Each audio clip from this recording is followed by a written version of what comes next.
Welcome back, my wonderful watch people, and welcome to a very special edition of the Watch People's Watch Show. First of all, can you just confirm that you can all see and hear me? Because at the moment, I can't see any. There you go, 162 already in the house. So, as I said, it's a very special edition of the Watch People's Watch Show tonight. And it's going to tackle the latest issue to hit the watch space. And as always, I'm going to try it and be as fair as possible and just, tell it as I see it. And I'll be happy to take any of your questions as they come along. I've got a couple of guests tonight. I'm going to introduce the first one, who is OC. Good evening, mate. How are you? Good to be with you, Paul. Appreciate the invite. Thank you very much. One of the reasons that I wanted you to come on tonight and wanted you on the show is because you probably, for me at least, I mean, I may be wrong, but you are the man that initially alerted me to this issue. Roughly when was that, do you think, OC, going back? How many months was that? That was probably back in the March or April timeframe of April 2022. So almost as long ago as that, almost a year ago, really. Okay. Yeah. And that was right around the time that also probably right around that time, the whole Nico Oshin thing came to light, that whole internet YouTube drama with the wizard Stefano in the middle of it. Yeah. Okay. So as I said, that's one of the reasons that I wanted you to sort of like almost co-host the show with us tonight, because I know that, your opinion is going to be, and your knowledge is going to be helpful during the show, but probably more importantly, we've got an actual victim of the issue that is here to speak to us as well. Now, I'm going to bring him on in just a moment, but I always want to be fair to everyone, and I never like to speak about people unless they're given the right of reply or unless they have got their chance to put their side of the story. And on that note, we're going to be talking about a gentleman tonight who I've met 2 or 3 times on other live streams. Never met him in person, but was always very gentlemanly when I spoke to him, and always a very pleasant character. His name is Stefano, and I believe he now resides in Canada. Stefano, if you're watching, I think you've got my number, because I do remember you texting me once. I couldn't find yours this afternoon. But you're welcome to come on the show and have your say. If you WhatsApp me, I will drop you a link to the show, and you can come and put your side of the story. But for now, we're going to introduce SLC Watch Collector. Good evening, mate. How are you? Hey, good evening, Paul. Thank you for the invite. It's absolutely, well, I say it's my pleasure. I wish we was meeting under better circumstances.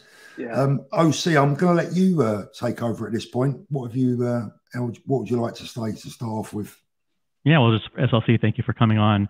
Tell us a little bit about your participation in the watch community and how you got started with your watch hobby. So I'm an avid watch collector. I love watches. I've been in the community for a few years now. Avid across all platforms. Love watching all the watch content and love collecting watches. So my background in watches, preferably kind of focused with Rolex and Patek are my 2 brands, and kind of well known for those pieces. So that's going back how many years?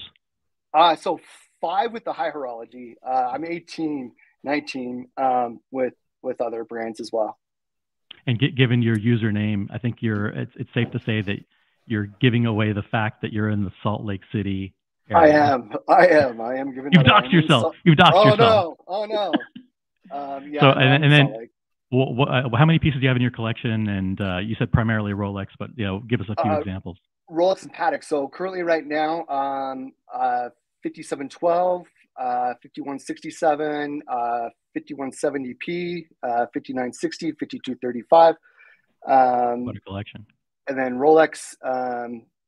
Platinum Daytona is my newest acquisition, and then obviously stainless steel Daytona, Pepsi. So quite a few different pieces. And you've been in the watching videos and content from people in the YouTube space, watch related content creators for quite some time. Of course, and it saved me through some of those troubled dark years. It was really fun to get into the community and meet a lot of really awesome people.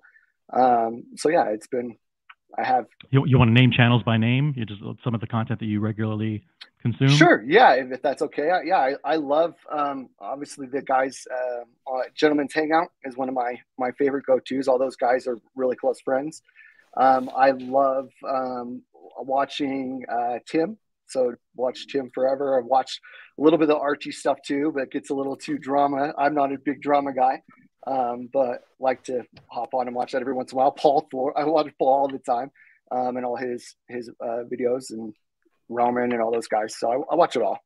So what's your story, mate? Tell us your story. What, unfortunately, why are you here this evening? Unfortunately, I'm here because I've had a bad watch purchase. Also, just want to go and start off. I transact with quite a few watches, so I'm buying and selling pieces quite a bit. So I'm a fairly seasoned watch buyer. This isn't something that I was just surprised with, not knowing what I was doing. I've had a transaction. I was offered a piece that was a piece that, unfortunately, I purchased a lot of watches through my local AD, but it was a piece that had been discontinued, and I wasn't able to get. And at the time, I was very interested in, which is the 5711 blue dial. And a particular year, 2020, Hacking Seconds was my big draw to that particular piece. And I was offered this piece from Stefano. I don't think he quite knew that I was like, it was a piece that he kind of came out and just said, "Hey, I know SLC wants this." But when I was offered that, I was very interested. So that was back in May, around May 18th. May of 2022? Excuse me, May of 2022. Wow. Yes. Okay. So that particular watch, I was offered that piece. The story that I was given, do you want me to go into where the watch is coming from, or no? Okay. Well, how much was the watch? How much was the watch was $96,500. Was the amount for the watch. And was the agreement that you were going to pay for the watch when the watch came in, or when it was going to be shipped to you, or were you going to pay in advance? It was wire first. So it was a wire first transaction, which, to be fair, that's the majority of the transactions I conduct are wire first. A majority of the transactions in the watch community are based on trust and based on word of mouth and references, and someone who's known in the community. And so how much did you wire to Stefano? $96,500. And this was in May of 2022? Yes. Mm-hmm. And when did you expect to receive delivery of the watch? It was supposed to be a couple weeks. Okay. So tell us what happened. So first, kind of what had happened, it had gone 3 or 4 weeks without any follow-up. So I reached out to Stefano. And it was just, "Hey, we're waiting on shipping. We're waiting for it to clear customs. We're trying to process the watch a certain way, and that takes some time." So I'm like, "Okay, that sounds normal. I'll wait." So then a few more weeks went by. Reached out again, just saying, "Hey, I haven't heard from you or seen my piece. What's going on? Any update?" We're just waiting for it to, I guess it was going from one country to another country, and we were waiting for that to happen. And so then a couple of weeks after that went by, still waiting for it to show up, and it was supposed to go to England, funny enough, and it hadn't. So that dragged on for a couple of weeks. And then from there, it finally showed up to Canada, and it's got stuck in customs in Canada. And then the story changed from waiting from shipment to now we're stuck with customs and have to deal with customs. Excuse me, just got away. Did you have any evidence of that? Did you at this point think that this was excuse after excuse, or were you like, you know what, this sounds plausible? It sounds plausible, right? Like unfortunately, with my personality as well, as I tend to give the people the benefit of the doubt. And two, this is coming from somebody that at the time I respected a lot. I didn't know that there were other things going on. So this was something that I was like, okay, well, this must be really happening. I didn't have any reason to believe that it wasn't. And then what had happened from there is the customs time took 3 or 4 weeks for them to be able to get it out of customs. They couldn't get it out of customs. What had happened is they then had to go to the customs in Canada, I don't know wherever that is, and meet with the customs manager. At that point, what had happened, they went and met with them once, or tried to go meet with them once. He was told that, hey, we're not, one of them was sick. One of the managers had COVID or was sick. And so they had to leave. That bought him 2 more weeks. Went back 2 weeks later. I sent him a text. Hey, what's going on with customs? Nothing. I didn't get anything. So about a week later, I get a text with the picture said, what the F? And it was a picture of a white 5711. I'm like, okay, well, I had purchased a blue dial 5711. What's the story with a white 5711? Oh, well, customs caught the white 5711. They know that there's a price difference between the white and the blue, so they're not going to release the watch. What month is this now, October. approximately? October. Wait. Okay, so you bought the watch in May. Now you're in May. October. I'm in October, all the way to October. Still no watch. Weekly, there's follow-up in between and whatnot. I'm just going back and forth of just normal follow-up, but still no watch. And at this point, you still weren't skeptical. You were still like, no, I was skeptic. Okay. Okay. It was starting to get like, okay, something's going on. He's not being honest. Way too many delays, dragging his feet. Now this guy's saying that they sent a white watch instead of the blue watch. So at that point, I said, fantastic. I need you to return my money or send me the watch that was promised. There's no reason why this other dealer, I apologize. The reason why the white watch showed up was because it was an issue of the son of this dealer. It was misshipped. So they shipped a white instead of the blue. And so I said, that's not my problem. I bought this watch. I want my money back. I got a message saying, I'll let this other dealer know that of your decision. I'm like, oh, okay. A few weeks went by, followed up with him again, trying to say, hey, what is going on with this watch? I need my money back or I need the watch. And it was ghost town. Nothing. I didn't get any response. And then I finally got a response back that said, yes, send me your wiring instructions in the meantime. We'll try to get this all set up and taken care of. So that would have been like around November 22nd to the 25th. So right around Thanksgiving. And then nothing came. The wire never came. The watch never came. And then at that time, I'd reached out to my AD, funny enough, and through his relationships, got me in touch with a few of our local law enforcement. And I went that route, made a report. You contacted what, local police department?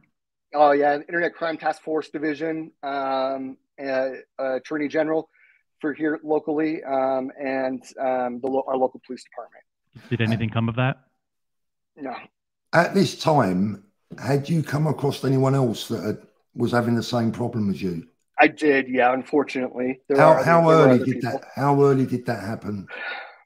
It started, I would say. Or let me rephrase that. When's the first time that you came across someone else with a similar problem? The first, obviously the first. Oh shit! Was Ocean's deal, obviously. Then from there, it was probably September, October. We started talking amongst ourselves in the watch community that, hey, we're getting stories. We're getting delays.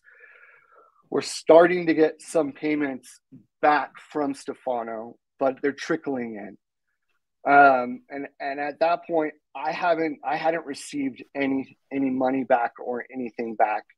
And I finally, what was my tipping point with all of this was just at the very end, he refuses to,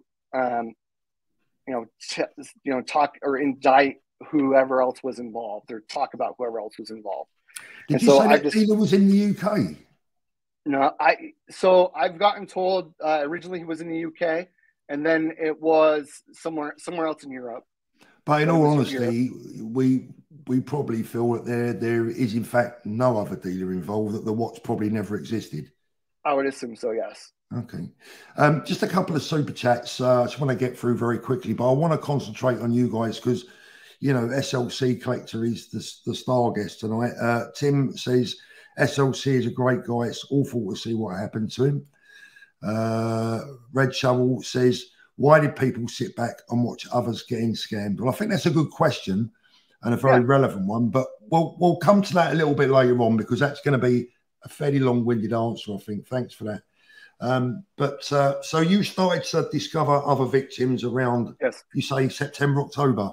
Yeah, September, October. Which is what were the sorry, go ahead, Paul. Yeah, go on. I was going to say, see, from memory, although my memory's not the best in the world, I would have thought the first I'd learned about it was around the August time, but you reckon it might have been a bit earlier than that? Sorry, what was? No, I was saying OC. To me? Yeah. I thought the first I'd heard of this was probably around August, but you're saying it might have been a little bit earlier? Probably earlier because, you know, my personal dealings with Stefano were in the March and April timeframe. And when I was going through my issue with him not getting paid in what I thought was a timely fashion, I started reaching out to people that I knew, people like timwrite, people like you and others, and saying I'm having an issue with this guy. So there's probably a strong likelihood that it was around that time where the first inklings came in. Now, we may not have known about other people, but I think soon after my issue, Tim said, listen, by the way, there's someone else, not SLC, but someone else who is a massive victim of a scam from Stefano. And I got in touch with him, and we started talking and strategizing about how to get our money back as well. So, OC, can you tell the viewers about your initial contact with me and, you know, the reaction that you received, etc.? Because, you know, I don't want to make this about me at all because it's actually not about me, but I just want to clarify one or two things. For a few viewers have been a little bit critical and, you know, there's been one or two questions, just like has been asked a minute ago, why didn't we tell people before? Let's cover the reasons why it hasn't been brought out in the public. That is a good question, and this is obviously a very sensitive and delicate situation. But just to show how tight knit the watch community is, when I told Tim that I had done a deal with Stefano, and he says, wait a minute, that's not a good idea. I heard of some bad rumblings about him. And I was connected with somebody else. Sure enough, that person actually knew you personally, right? Me, yeah. Actually knew you and had gone I think to the London Watch Show, and you knew the person. You knew the person personally, and that person had also met Roman, I think, in Las Vegas at some watch event there. So when I said, hey, by the way, Paul, just want to let you know that there's this guy, and he's been scammed out of $155,000 by Stefano. And he says and you said, oh yeah, I do remember that guy. So at that point we started talking about, okay, what can we do to work within the watch community to let a limited group of people know what's going on, to try and facilitate some strategic conversations about how widespread is this and how can we facilitate some people getting their money back. First, getting their money back. First of all, letting some key people in the industry know, hey, by the way, this guy's a scammer. And then the second thing is there any way we could apply pressure within the industry to get these people paid back? And those are tough conversations to have, right? Very, very, very tough conversations. And I think, you know, the main thing that I would like everyone to know, and I've had 2 texts and an email from victims like SLC today, and they're all saying to me, but obviously to us as well, is that they explicitly asked us not to reveal anything because they all felt that it would damage their chances of getting their money back. Now, SLC, I've never met you before in my life. No. It's just the first time we've ever spoken, but can you confirm or deny that to be the case? That is the case. No, there are quite a few people that pretty much most of the people that have been impacted by this that didn't want to come forward. And we're hoping that it was just kind of maybe a coincidence, and that everyone was going to get paid back. But at this point, it was something that I felt for myself that it needs to be heard, and we need to talk about it in the watch community. And we as a community, we all need to know about it so it can stop. Yeah, and I think that ultimately, you know, people have been, you know, look, I suppose when I look back at it now, guys, you know, you look back at everything, hindsight's a wonderful thing, isn't it? And you say, look, was it the right decision for everyone to agree to keep it quiet? Not keep it quiet for any sinister reason, but keep it on the downside so that you guys hopefully were going to get it resolved in your own ways. The benefit of hindsight, was it all right? Was it the right or the wrong decision for everyone to keep it in-house? And the way I personally saw it was, look, one, you could go public with it immediately and probably ruin everyone's chances of getting anything back, bearing in mind that you guys have been speaking amongst yourselves. Right. Okay. So that was the first option, to go public immediately and possibly mess it up for everyone. The second option for everyone was to stay quiet about it and hope that the person involved wasn't doing any more of it, and at least was trying to pay some people back some of it. Because I will say this, to be fair, that I do know some people that have had some money back. They have, yes. Okay, so not all of it, but, you know, I've got to tell it straight.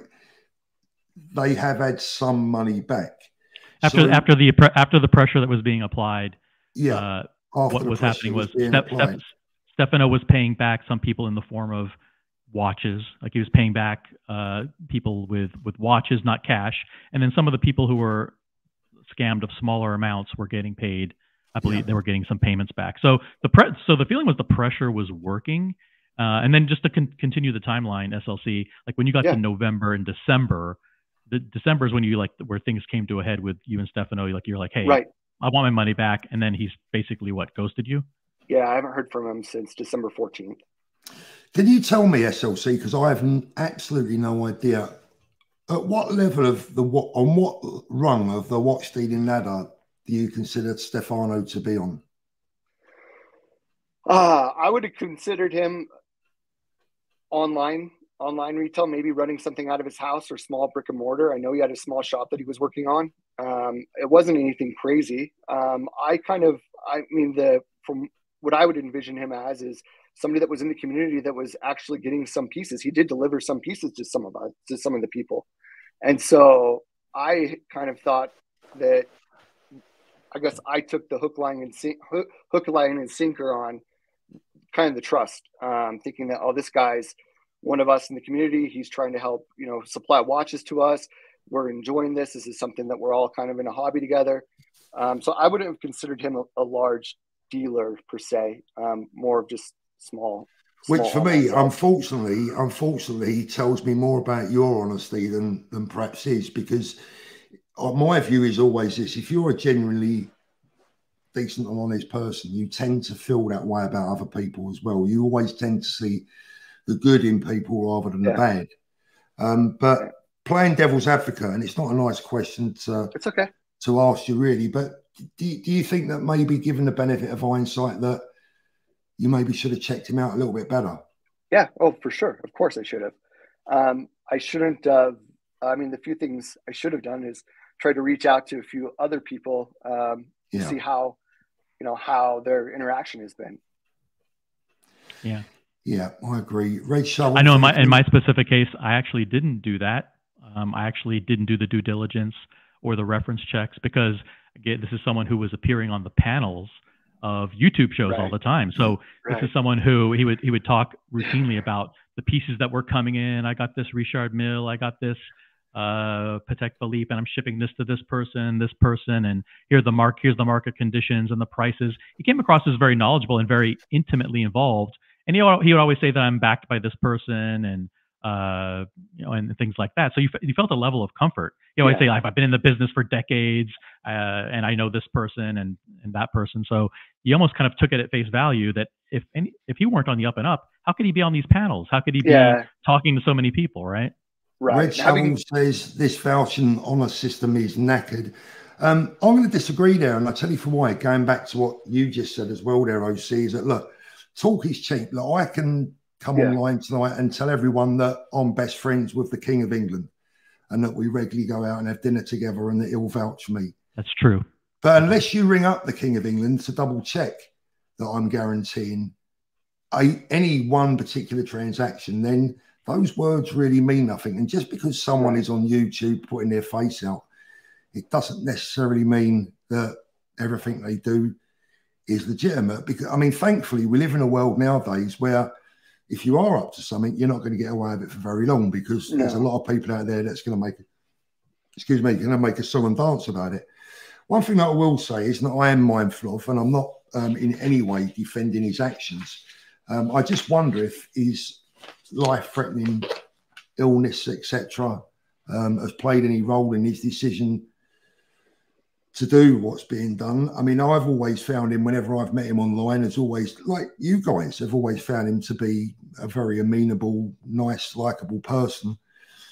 Is it possible, and I'll ask this one again to SLC because you're the one that's out of pocket, do you think there's any mitigating circumstances for him at all?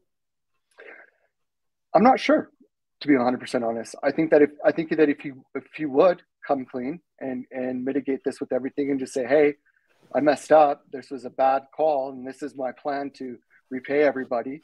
I think there is room for that. I think as a community, we should have, I guess, a little forgiveness and compassion if there was something that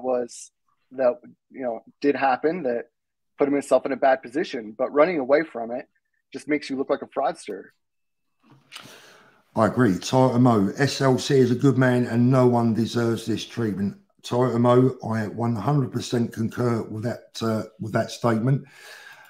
Wizard, if you're watching, please listen to what SLC has said. You know, the door is still open for you to make good with you guys, right? Yeah, of course. To try your best and make good with these guys. For what it's worth, my advice would be, look, you know, quietness is not the answer to anything. Open your heart, open your hands and speak to these guys, because a lack of communication is a massive problem, right? Yeah. You know, most importantly, this guy has to open his pocketbook. You know, there's no doubt. Yeah. There's no doubt this money is stolen, right? Let's not mince words here. Yeah. This guy stole the money, and he either funneled it offshore or he funneled it into non-trackable assets, or he gifted it to family members, because my theory is that this guy, you know, had poor health and he was looking to take care of his family in what he thought were his final days. But that's no excuse for what he did. There are multiple victims here. SLC there isn't just one. Yeah. Stefano admitted to at least 8. We know if you admit to 8, there's probably at least 20. There may be even more than that. And if you admit to the scamming $500,000, you probably scammed over $1 million. There's so many people that are outside of our internet group that probably have no idea that he's been exposed and that they have recourse, because they just kind of gave up and they just figured that their money was lost forever. That's why we need to do a better job publicizing what happened, who he is, and what we can do to get their money back. Well, I think you're absolutely right. I think now is the time to make it public, because it's clear that these guys are not getting what they deserve. They're not getting their money back. The only thing that I worry about for you guys slightly, and not for me because I've got no money in the game, but the only thing that worries me slightly is if you drive a nail into him too hard, he will disappear, and that will be the end of it. Right. And that is why initially all of you guys decided to keep it between yourselves. So there's a bit of a balancing act here maybe to be had. Yeah, there is. I think if we're too aggressive, it could turn on us. But I think at this point it needs to be known that there are people that have been impacted, and that he does need to pay us all back, and that it's not acceptable what he did, and he's putting a bad name not only for the watch community itself, right? In general, it's the watch industry. It's not good. It does have a ripple. So Stefano, if you are watching, my appeal to you would be, look, I never saw you as a bad guy. I'm sure, as SLC said and OC has said, you know, everyone that came across you found you to be a reasonable individual, and they thought you was a gentleman. You know, let's see you put it right. Let's see you put these guys right, and put, more importantly, yourself right. Because look, we all leave a legacy, my friend, right? I've spoken about this before. And you don't, I'm sure, from what I know of you and from when I've seen you in the past, you don't strike me as someone that wants to leave a bad legacy. So my advice to you would be to do your absolute utmost and your very best to get these good people their money back, and as soon as you possibly can. That's all I can say on that one, really. I think that's the way that I'd like to see it dealt with. I don't want to see anyone, absolutely anyone, out of pocket. And I want to thank the people today. I was going to read them out, you know, OC, but you gave me a good little bit of advice before the show started, and I'm not going to do that now. But I've got emails and text messages from people like SLC who were a victim and have written into me before the show, insisting that I say that, you know, we just did what they asked us to do. Simple as that.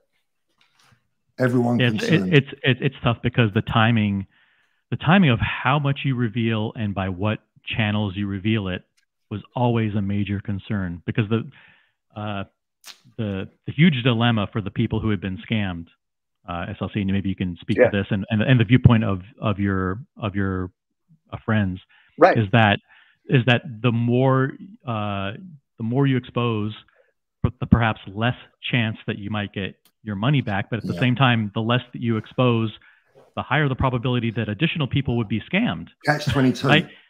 That's a catch-22, and the selfishness in you says, listen, well, if I'm ever going to get my money back, then Stefano has to get the money from somewhere. If that means that there are other people that are unwittingly duped, then that's something that's the moral quandary of the whole thing, right? Like, do we want to come forward and lose all of our money, or do we want to stay quiet and hope that the money will come from somewhere, knowing that in the back of our mind, the money may be coming from other people, because it becomes a Ponzi scheme at that point. You know, he doesn't have the money. Let me just read this one out. Ivor says, for those who knew about Wizard not going public because the victims did not want to go public is not an acceptable excuse. Remaining silent and allowing Wizard to continue to rip off other people. Well, Ivor, look, I tell you what, I've been pleasant enough to read out your message. Maybe you could be pleasant enough to refund SLC's money, and then you'll be proven right. But at the moment, you know, that's not the case. You can't, Ivor, you can't tell us. You can't tell, when I say us, you can't tell victims like SLC that he is wrong. He's the one that's $96,500 out of pocket. With all due respect, my friend, he's the one that's out of pocket. It's people like SLC that I care about and that OC is concerned about. We can only do so much. We're not the world's policemen. You know, we're not the internet police. We can only do and try our best and deal with victims as and when we come across them. There's a couple of super chats here that I need to get. SLC, do you want to jump in with your thoughts on that? No, I just would have to say, just to finish up with that, is that we didn't know what to do, right? Like, there were a lot of us that were just coming together and we're like, oh shoot, well, this experience is a little different, this one's a little bit different, and two, we're embarrassed, right? Like, there's a small portion of being embarrassed that, oh shoot, I was duped out of this money by this con man. And it just, you can't tell someone else how they should have reacted in this situation without them being in the situation. And so, yeah, that's just my 2 cents, is that I feel like it finally, I do have a lot to lose. And I do have, I do want my money back, or the watch, but it needs to be brought to attention so that it does stop, or makes people more mindful to do more education, more due diligence, more due diligence. Now, I like watches. Thank you for the super chat, but I prefer that you didn't waste your money. How much has been scammed by this trusted dealer? Trusted by who? He's never been a trusted dealer of mine. I've never met the guy in person. So be careful where you use the term trusted dealer, please. Trusted dealer on this channel, okay, on my channel, He's not a trusted dealer, never has been, never would be. And I actually haven't seen him as a trusted dealer on anyone's channel listed as a trusted dealer. So come on. Well, he's to be fair, he is a Mondani trusted dealer. Well, that's down to Mondani. I think Mondani needs to be called out for that, because she is aware of the circumstances around Stefano, and she's fully aware that there are a lot of victims and there are a lot of complaints, and she has done. And he's still on there. Okay, in that case, Islet Watches, if that's what you meant, I would apologise. But please don't talk about trusted dealers on this channel who are not associated with me at all. But to be fair to you, if you're referring to other groups, that's fair enough. And I'm just he was kicked into Vadim Moda's credit, he was kicked out of Moda when some of these revelations came out. I believe he was kicked out in April or May of 2022. So. I was reading some of the remarks about not sending money to a trusted source, but you have to remember that this person was a member of our community, and there were times that we did stuff offline and spent a lot of time together. So it wasn't just sending some random person $100,000. This was somebody that was a friend and somebody that was trusted in our community. Within your circle? Within my circle, yeah. Of course. Pete the Greek, well, I think you've just answered that. What made you trust him so much? Thanks, Pete. I mean, well, look, SLC has just given you a perfect answer. And I have absolute sympathy for you, mate, because I'll tell you for why, because I know that feeling. You know, you get to meet people that you think, you know, perhaps you don't know quite as well as you thought you did.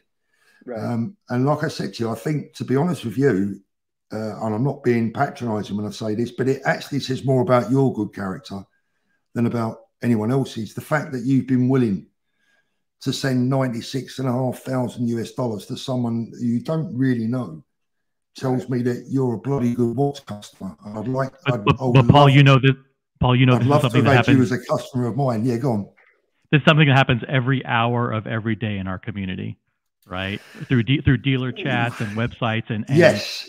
I mean, every single day there are members of our community that wire hundreds of thousands of dollars to people that, based on the honor system, that someone else, you know, is a reference or vouches for you, and you say, okay, there we go, mazal.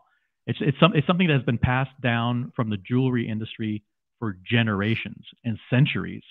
Yeah. So, one Pasha, thank you very much. It says, in hindsight, should the big dealers with large YouTube subs have vouched for the Wizard without doing their due diligence to check out his finance? Well, first of all, I've never personally vouched for Wizard. And if there are dealers out there that may have vouched for him, obviously they're going to look at it with the benefit of hindsight, and they were duped as well. You know, that they've been duped as well, because ultimately nobody in the business would want to be associated with this nonsense. It's a no-brainer that nobody would want to be associated. But at the end of the day, if people have vouched for him, you know, they're going to have to deal with it in their own way. That would be my view on that one. Let me just check if I've got any more super chats there. There's so many come through tonight. And if there are questions for SLC, please type them in the chat. Absolutely, yeah, because he's the main guest tonight. Roly Mania, thank you, mate. Paul, ask Tim to return my PlayStation. Tim, get his PlayStation back. London Walk says he's spent the money. Wizard, please join the panel. SLC, is it fair to say you believe he's a crook? It's fair. Yeah, it's fair. That's a good question. That was one we was going to get around to. So ultimately, do you feel that this was premeditated, planned and deliberately executed? Yeah, I do. I think it was. I mean, it's not a huge Ponzi scheme, but I think it is a Ponzi scheme. Sounds pretty huge to me, mate. Yeah, it's a lot of money. It's a lot of money. A lot of money. Yeah. What would your advice be to people in the community now after your experience? And I'll ask you a question as well. What would your advice be to someone like myself, who is a YouTuber with a reasonably large following? How do people like myself, not just me, but other watch YouTubers, how do we deal with this in the best interest of the community? I just think it's through education. I think it's through what you do best, Paul, and educating people and making people aware of this goes on, no matter how trusted these people are, that we need to be careful. And I do think that it needs to be said that probably need to be buying watches from more reputable sources. This is the part that hurts me because, you know, you guys know this, the people that I like to surround myself in the business, I've never got these worries, you know, right. Because I've lived and breathed business with them for many, many, many years. So it upsets me because it brings a tarnish to the industry and to our community that really, in general, it doesn't deserve to be there. I always look at it a bit like the eBay effect. You know, there's millions of transactions that take place on eBay every day of the week, and 99.9% of them go through just fine. You get one idiot on there that's trying to rip people off, and you hear all about it, and it spoils their reputation. Right. And it's such a shame. It's such a shame. What was your message? I mean, you know, you're speaking to him right now. My guess is that by the way, he didn't take me up on my my offer to come on the show. At least I haven't. I know he had my number because he sent me a text a couple of years back. I would just say now. What's your message to him, mate? Come clean and pay us all back. We all need to be paid back. So it needs to happen. Let's just have a little look through some of these. Yep, there we go. Glenn Pyatt, are the authorities involved in such a large amount of money? I've made police reports, yes. There's a way that he structured his business that I believe was intentional, that I don't want to go into, but to shield him from making it very administratively complicated for you to go after. Do anything. I mean, I'm not familiar with US or Canadian law, but in this country, if you set up any company that turns out to be set up in a way that is going to lead to deliberate theft or scamming, that they can charge you retrospectively. It's illegal to do that in the first place. Right. And I would imagine that US law being based on UK law in many respects, probably, I'm not sure his arse is going to be covered by that. No, I don't think it will be. It's just making it more difficult to be able to do small, certain things. And I think if we could all come together and group together all of the victims, I think we could have a chance at something. But just us going at them onesie twosies, I don't think it would be enough. Yeah. And that's one of the reasons why you decided to kind of come forward. Yeah. Going to cover this one more time because Red is very persistent with this. Lots of people should have blown the whistle earlier. Red, how many more times, my friend, unless you're prepared to pay these guys bills, it's really not really any of your business, mate, is it? It's not really your decision to say who should and who should be saying what, where and when, because it's guys like our friend on the screen now who were the victim. Talk is cheap. When you're not financially involved in the game, talk is cheap. But consider this, if you was 96.5 grand out of pocket, anyone watching now, if you're 96 grand out of pocket and someone says to you, go spill the beans, and you're thinking to yourself, well, if I do, that's probably the last I'm going to see of that money.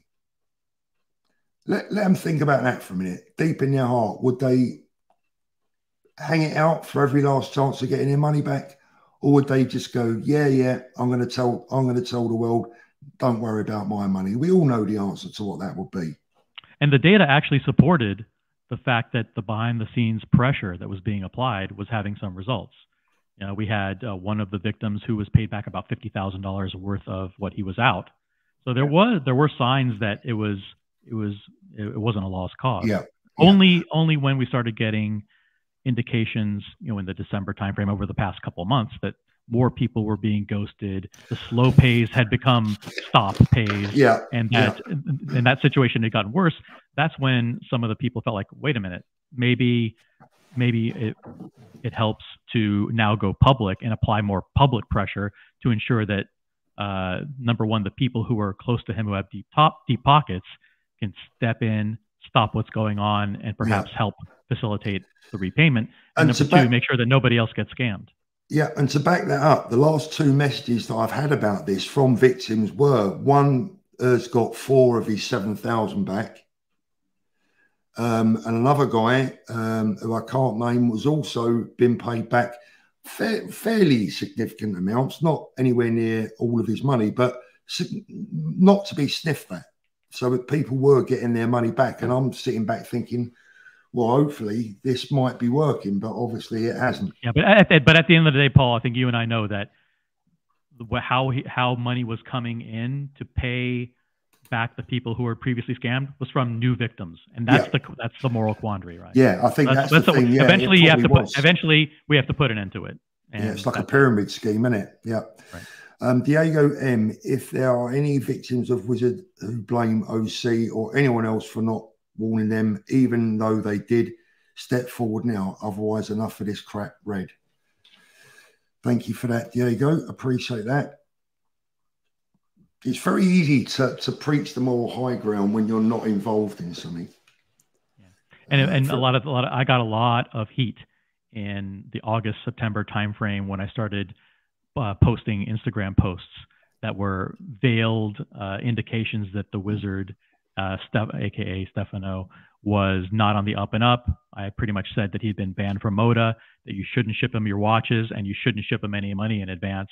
And a lot of people came at me and others who were close to me and said, how dare you attack this guy, this honorable dealer who's been in the community for decades, and without proof and without providing the details of who had been scammed.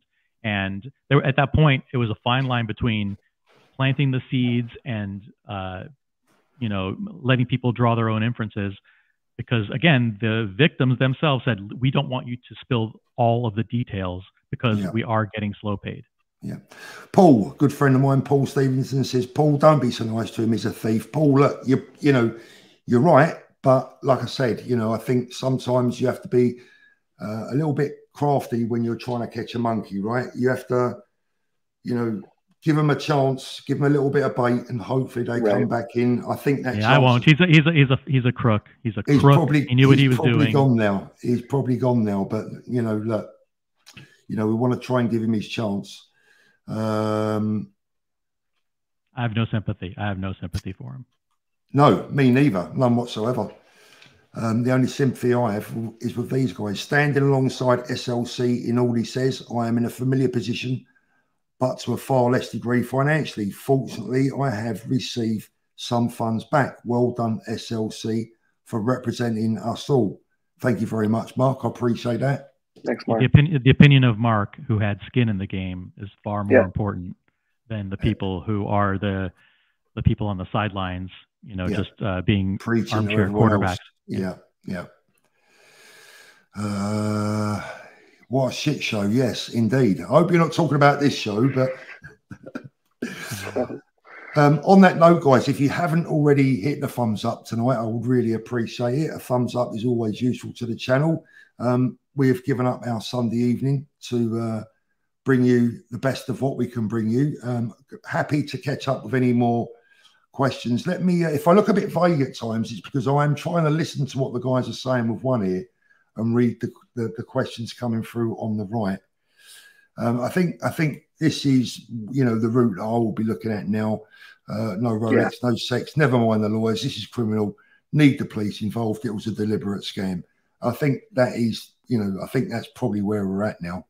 Part of the issue is that both from a civil litigation perspective as well as criminal one, you're dealing with people like SLC who are in the United States, dealing with Canadian entities, right? And people who have, you ship, he's utilizing methods where he's shipping, watches are being shipped to the United States and then being smuggled across the border into Canada via, mailboxes, et cetera, on one side of the border. The business is on the other side. It makes it very, very difficult to pursue administratively with the authorities. Like, you went to your local police department to be like, hey, did someone rob the liquor store, down the street? Like, no. This is an international crime involving a guy who's buying $100,000 watch. They'll be like, get the hell out of here. I'm not going to investigate that. They have no. Spend that much on a watch?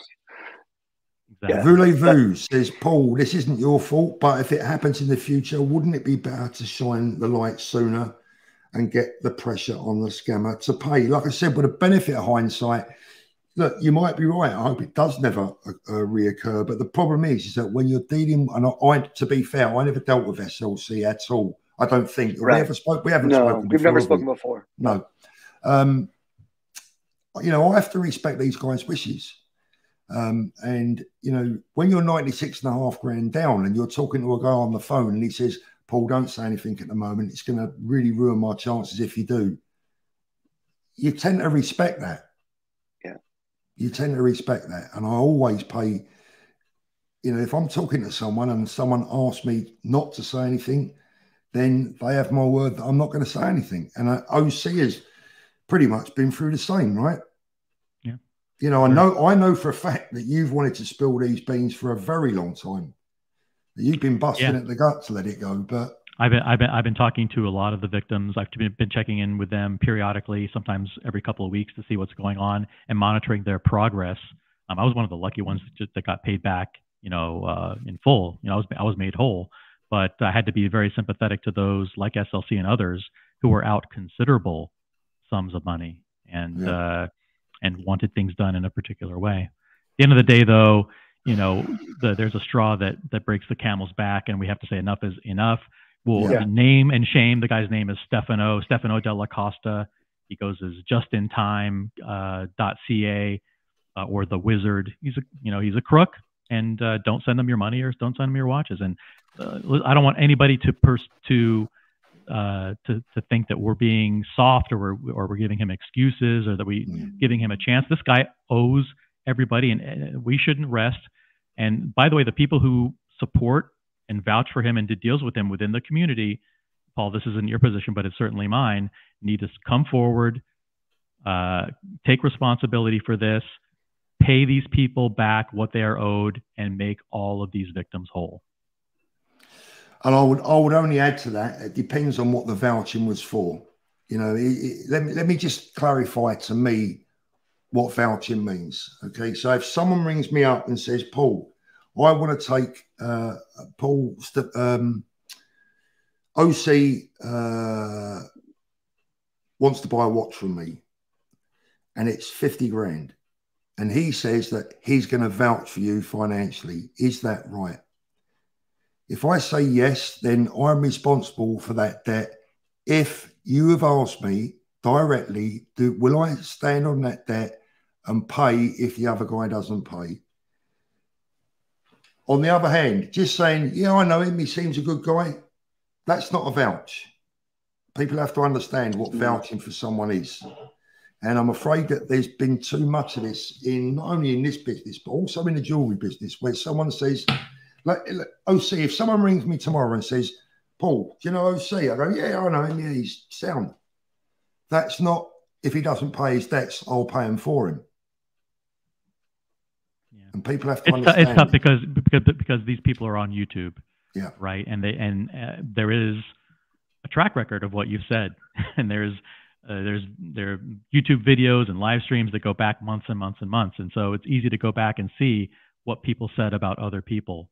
And this guy was given credibility by a lot of people, and I'm aware of that. Joseph, the money doesn't matter on right and wrong, Paul. What the F? I'm not quite sure what you mean. The money doesn't matter. I don't know. Does the money not matter? I'm asking the watch collector. Someone's saying the money doesn't matter. Oh, it does matter. I want my money back. Yeah, no, it does matter, but This is the thing. A lot of people tell you that the money doesn't matter. It's all about the principle. Tell that to the people that are out of pocket. Doesn't matter to me. I'm not out of pocket. So I'm just trying to look after the people that you know, we've all been trying to, Paul, lousy response, mate. Why? Why is it a lousy response? I tell you what, I'll admit to it being a lousy response if you give SLC his money, and then it can be the money doesn't matter, right? He's got to be on a wind up, surely. Des, the Ledge, thank you very much, Des. As always, what a superstar you are. Where is it? It's down there somewhere. I've just seen it pop up on my screen. Red, listen, mate, I love you to bits, right? But you're wasting your money. I'm not reading any more of that out. Take the super chats, Paul. Take the super chats. Jeez Christ. I don't, listen, mate, I'm not hard up for money. I don't need it that much. Where are we? I'm trying to find Des, the Ledge. Where's he gone? I can't find him. It just shows you how many messages we've been having here. You need a producer. Yeah. Pete the Greek, it's not our money, so it's down to the victims on how this gets played out. Thank you, Pete. Oh, for sure. And that's what why we're doing now, right? And exactly trying to shed some light and some education on it. Yeah, and don't mistake SLC's calm demeanor. And yeah, and kind of a very casual and good-natured attitude for that he's not mad as hell. Oh, I can tell. And isn't going to rest until every penny of every victim is repaid. I can see. No, everybody needs to be repaid back. America 5524G, more juice for CPO Rolex, huge black eye for the grey market. Really? I mean, I would never have classed, personally, if you'd have come to me and said, you class Stefano as a watch dealer, my answer would have been, no, he's a bit of a flipper, chancer, backpacker. That's not a proper watch dealer to me, you know, so depends what you class as a watch dealer. There were a lot of these guys that were just, you know, independent. There's hundreds of them, mate. There's hundreds of them. I had my hair cut the other week and the girl was telling me her boyfriend's a watch dealer. Right, I'm sure he is. Why didn't the same people that jumped on the bandwagon to pressure and slam Oshin do the same with Wizard? 11K versus unknown. It could have been done quietly. Seems there is double standards. You're clearly just living on another planet. It was actually Oshin that pretty much brought this to the public eye, not anyone else. My advice to Oshin was to keep it out of the public eye. I think the point of that question was that a lot of people in the watch community said, listen, if you owe somebody money, you got to pay up. Yeah. So they piled on Oshin, rightly so. Like, listen, you owe the guy $11,000. How come you haven't paid it back yet? And so now we have a scammer who's you know, hundreds of thousands, and nobody. But the big difference is the victims are asking us to be quiet about it. That's the difference. You know, so now we're not quiet about it. Now it's out in the open. Here we are saying, come on, Stefano, pay these guys the goddamn money back. But up until this point, the victims have been asking us to stay quiet, Mr. Pasha. That is the difference.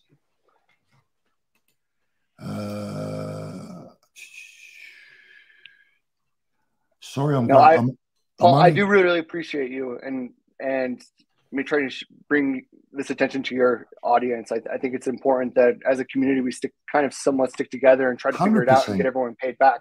So I appreciate that a lot, and I appreciate you taking the time to do that for me. I appreciate it, but I got to get going. I have another family appointment that I need to attend. So I'm going to sign off now. But again, I do appreciate you and OC and Wizard. Pay us all back and make it right. It's not okay that you've scammed a bunch of people and taken their money or taken their watches. It needs to be made right. So I appreciate everyone, though. Thank you so much. You've been a complete gentleman. OC has got my number. Please pass it on to our guest here tonight. So I'm still trying not to use your name. I've done it. You did good. I'm not too bad. Take my number off of OC. Please stay in touch. And if there's anything I can do to help, I'm more than happy to do so. Thanks for coming on, mate. Thank you so much. We'll see you guys. Thank you very much. Thank you. Captain Kirk, if you let someone keep scamming customers, especially when thousands of people watch on streams, are you aiding and abetting a crime? It's a tough one. You're certainly not aiding and abetting. That's no different to me accusing Rolex of aiding and abetting watch crime because they don't warn customers of the dangers or allow us access to their lost and stolen register. Look, you know, I suppose you could say if you're going to be really hard with yourself that maybe with a benefit of hindsight, you might have approached it a little bit differently, but I keep having to go back to saying that ultimately we all had to respect the views of the victims. I think this is a record night for messages. I can't believe it. Alex at Perpetual Time, thank you very much, Alex. This is not uncommon in the street, and that's why my authentication condition report has saved my clients millions. No watch, no money, vice versa. Couldn't agree more, Alex. All right. Hey, nice Paul, do you want to drop the link and invite people to join on the panel? You want to do that? I will do. Mike K, this is terrible. I feel sick to my stomach for SLC Watch Collector. Respect for coming on here. I hope you show the book at the scammer. Unfortunately, what are we going to do? We don't have law enforcement powers. All we have is the power of public opinion and social media pressure to try and make it right. So that's why we're doing this. Yeah. Let's have a little look. And the people in the audience know what we're talking about, right? They know the kind of pressure that we want applied to get these funds paid back. Paul, is a close contact of yours a victim of this? I mean, look, one of the guys, I visited his home out in the States last year. He's a viewer to the channel. So I do certainly know people that have been a victim of this. Yeah, absolutely. They're saying a link for Nico. Hold on a sec, Nico, if you're watching. Has he messaged me? Let's have a look. Yeah. Yes, he has, yeah. I have to say your audience is the smartest audience. Oh, you called them all thick last year. You remember? That's how you and I met, remember? Hey, mate, listen, I've got... Nico, there's a link for you. Uh-oh, now everybody has the link. We're in trouble now. Well, it depends on who I let on, mate. Sheen, if you want to come on, you're more than welcome to. Now, that would be a party, wouldn't it? I better leave. On OC, explain how Wizard was still in Tim's WhatsApp group while you both knew he was scamming people. Are you guys not facilitating it by not kicking him out? Can I answer that for you, and then you can answer it yourself? My guess. I'll answer it first because I'm not in any WhatsApp groups. So I have no idea who's in or out of any WhatsApp groups. I don't use WhatsApp groups. So I have someone waving at me like crazy in the back room. But after the link, after the headline that he posted earlier on, I know this gentleman doesn't do himself any favors with me whatsoever. So the guy that's sitting in the back currently, not Nico, I'm going to let Nico in. Hold on, here he is. There's another guy sitting in the back there wanting to come in. Do we let him in? Do we let him in? I don't know. Listen, if it's Tim, Tim is Tim. You know, he adds a lot of entertainment value and drama to the show. So, Nico, you look like a ghost. What the hell? Oh yeah, I'm in the car, mate.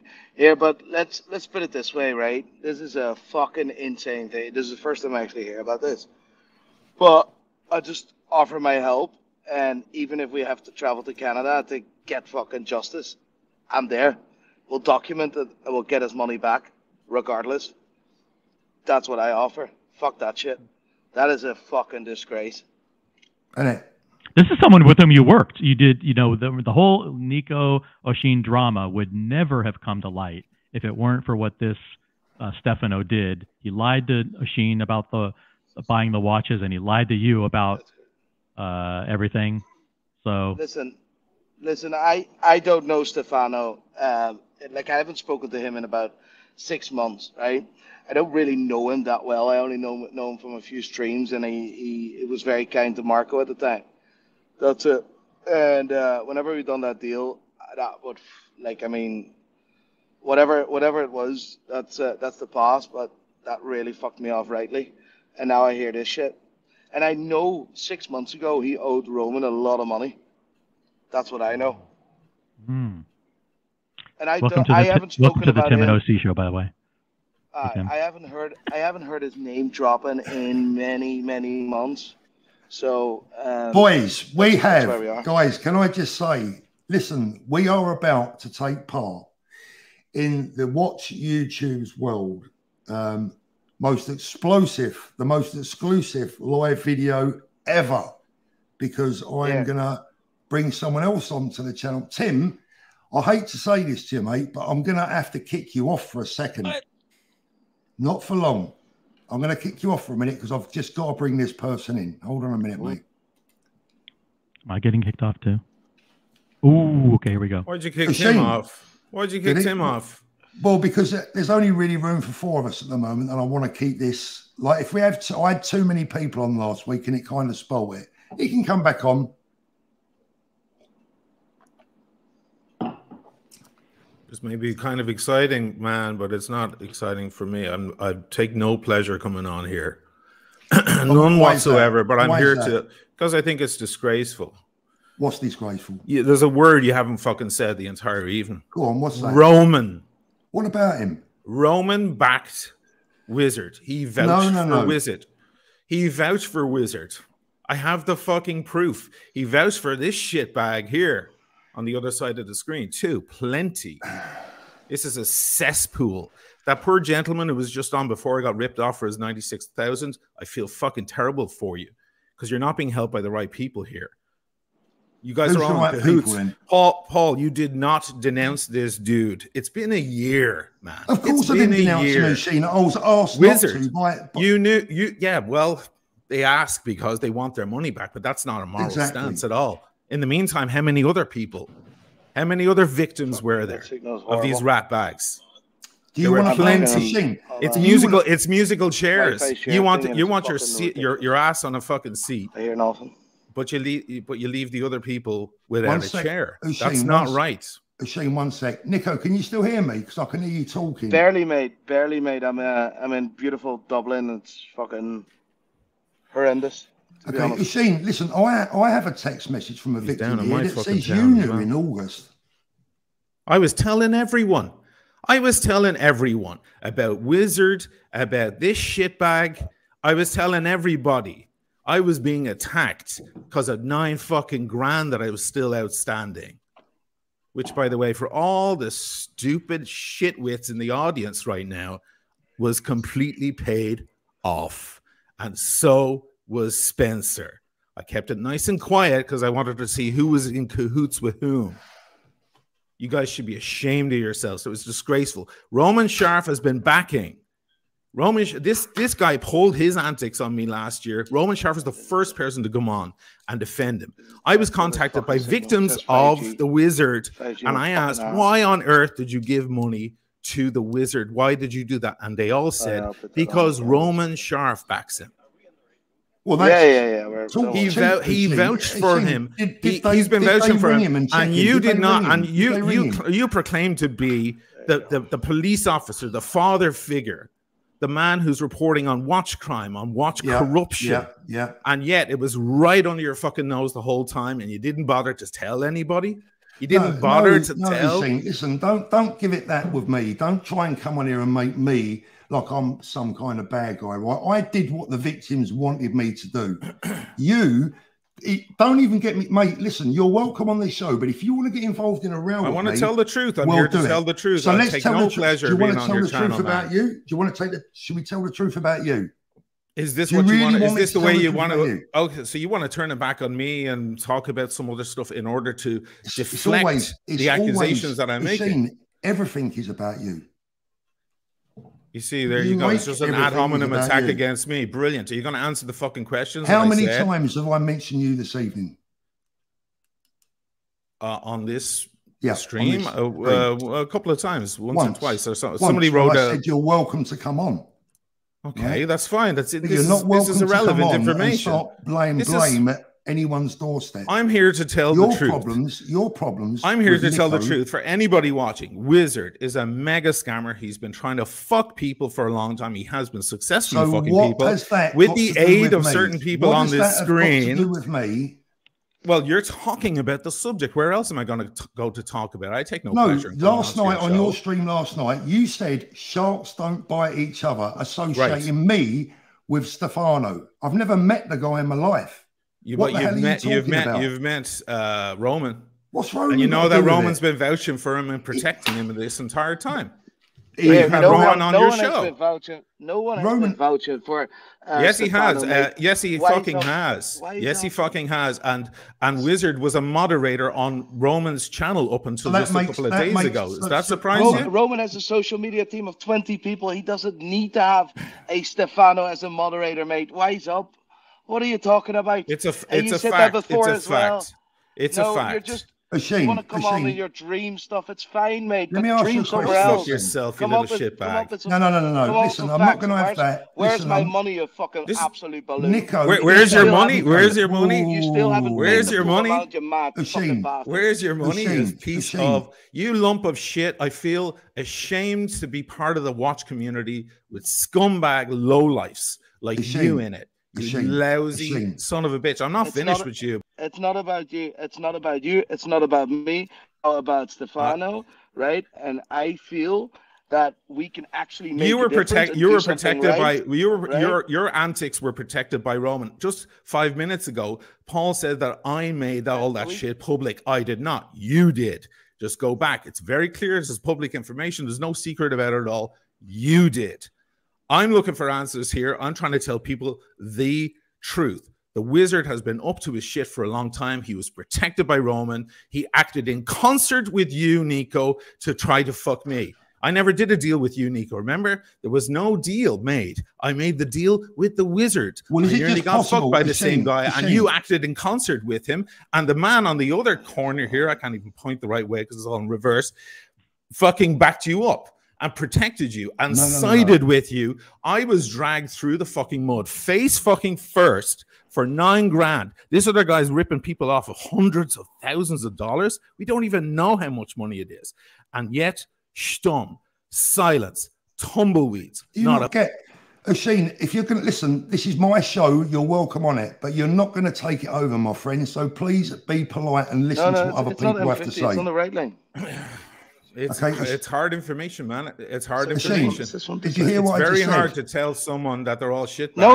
And seem like a nice guy. Nico, yes, Nico, please just do me a favor for a minute. Most right lane, Malahide here. Sorry? Nico, just stay quiet for a minute, just for a second. Shane, please pay me the respect to do it. Let me speak in as well. This is my show. You're welcome on it. I can hear what you're saying. Okay, Nico, do you want to try and get a better reception, mate? What? Do you want to try and get a better reception? Yes, I will. So give me about 10 minutes and I'm at the hotel. Come back with a better reception. Thank you. Thank you.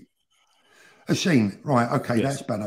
We might be able to just calm things down a little bit now. Look, I understand what you're saying about Wizard. Maybe he should have been exposed a little bit earlier. But you explain to me, when the victims themselves are asking us not to speak about it, you have a moral obligation to speak about it. It doesn't matter what the victims want. Well, my moral obligation. It doesn't matter what they were doing. By the victims asking you to stay quiet is also a violation. I like that gentleman who was on before, and I feel bad that he was ripped off. But by him asking for people to stay quiet about it is a moral quandary. It's a moral dilemma. Absolutely, because you're putting other people in the same harm's way. It's the same as discovering there's a rapist in the town or a child molester or something, and everybody just stays stum, and then some poor kid gets picked up. Well, why didn't everybody say? Everybody should have said. That's not the best analogy, but I know analogies are just that way. Analogy. It's an analogy for a reason, okay? If you can't figure out what a fucking analogy is and how it works, I'm sorry for you, but that's what it is. Listen, that's what it fucking is. You guys stay stum. You didn't say a bloody word to anybody, and you let this guy. Shane, I'm going to give you one more chance to stop acting like a pig, so I'm just going to chuck you off, right? So listen, we either talk like human beings or you'd have to leave. I don't want you to leave, but if you can't be civil and you're going to sit there and swear, you're not doing yourself or anyone else any favours. I don't need to win over your crowd, man. You don't need to win over anyone. I don't need to win over your respect. After what all you fuckers did last year, I don't need any of your respect. After I tried to help you. No, you didn't try to help me, man. No, you turned your back on me. You turned your back on me. I turned your back on you. I defended you. I defended you, dude. I fucking defended you behind your back that you never knew about all sorts of stuff. All the accusations people have against you. I don't care what accusations. Okay, well, I did because you were my friend. I did because you were my friend. And money isn't the bottom line for me. It's about trust and respect and friendship. You lost mine. And you lost that because you were all about the fucking bottom line, the dollar. You were all about the subs number of Nico. You were all about sitting. Oh, and how many subs did I gain out of that? How many subs did I gain Nothing. out of that? I hope you're happy. I hope you're happy because you gained fucking zip out of it. You sided with guys who tried to fuck over your friend because it made business sense to you. Who tried to mess you over? Wizard tried to get me. I would have never seen any of that money for those watches. Listen, I have no. Wizard and Nico came across the one guy who went, "Hold on, I'm not making a move." That gentleman who was on earlier was very trusting. He sent all that money. I did not do that. Let's be very clear about something, Shane. Let's be very clear about something. Listen, if we're going to have a conversation or even an argument, it's better if we both speak separately rather than together. Certainly. Okay? One thing that you need to know, I know that you mentioned the Wizard during your problems with Nico, but I still to this day have no real idea what that was about. All I do know is that you had a problem with Nico. I couldn't get the other bit in my head. Yes. Yeah. Okay, so let me stick to the point for a minute, mate. Okay. I have no idea what Wizard's involvement was with Nico and yourself.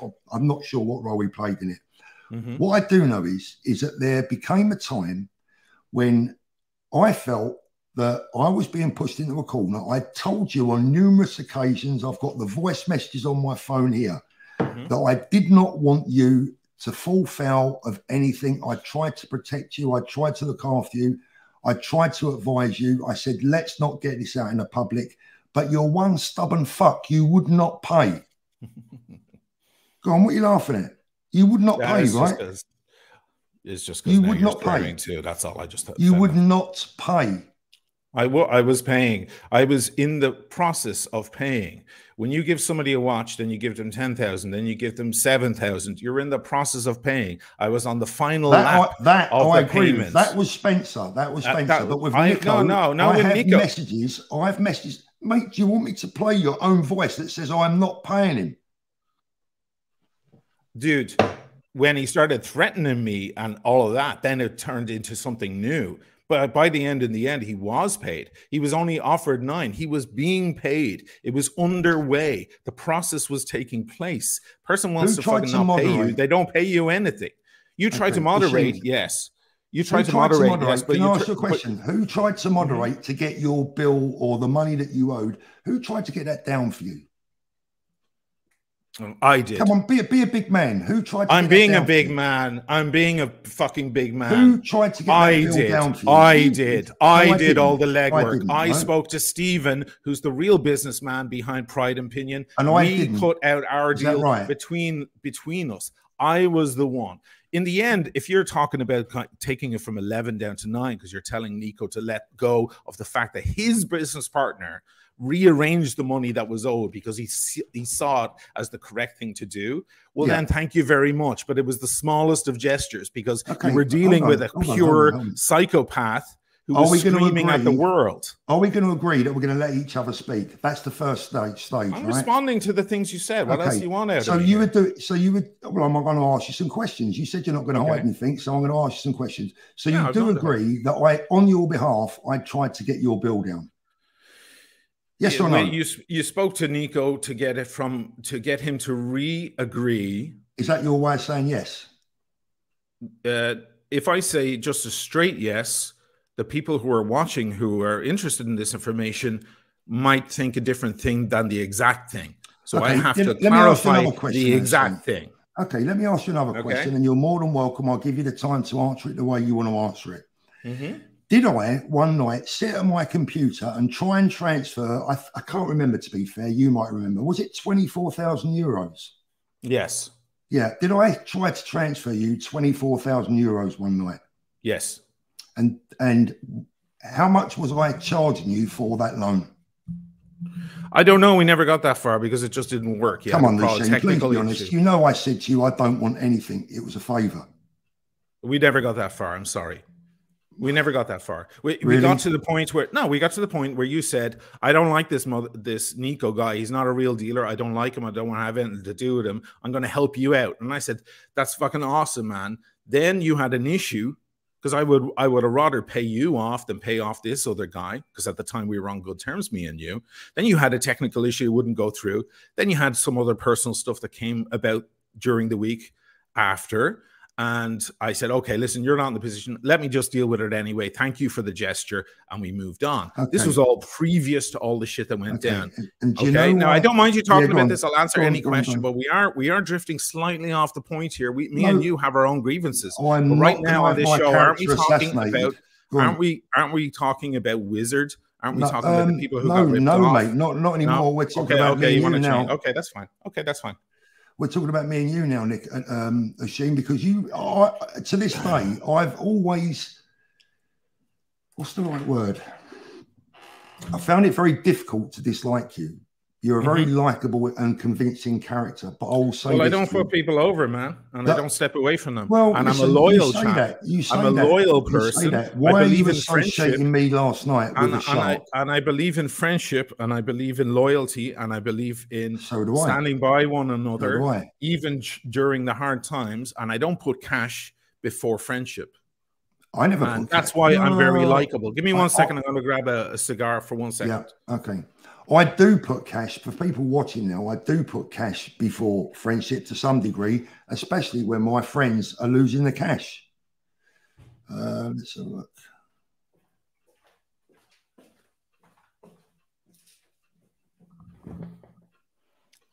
Excuse me, it helps me stay calm. No, that's fine. Possible.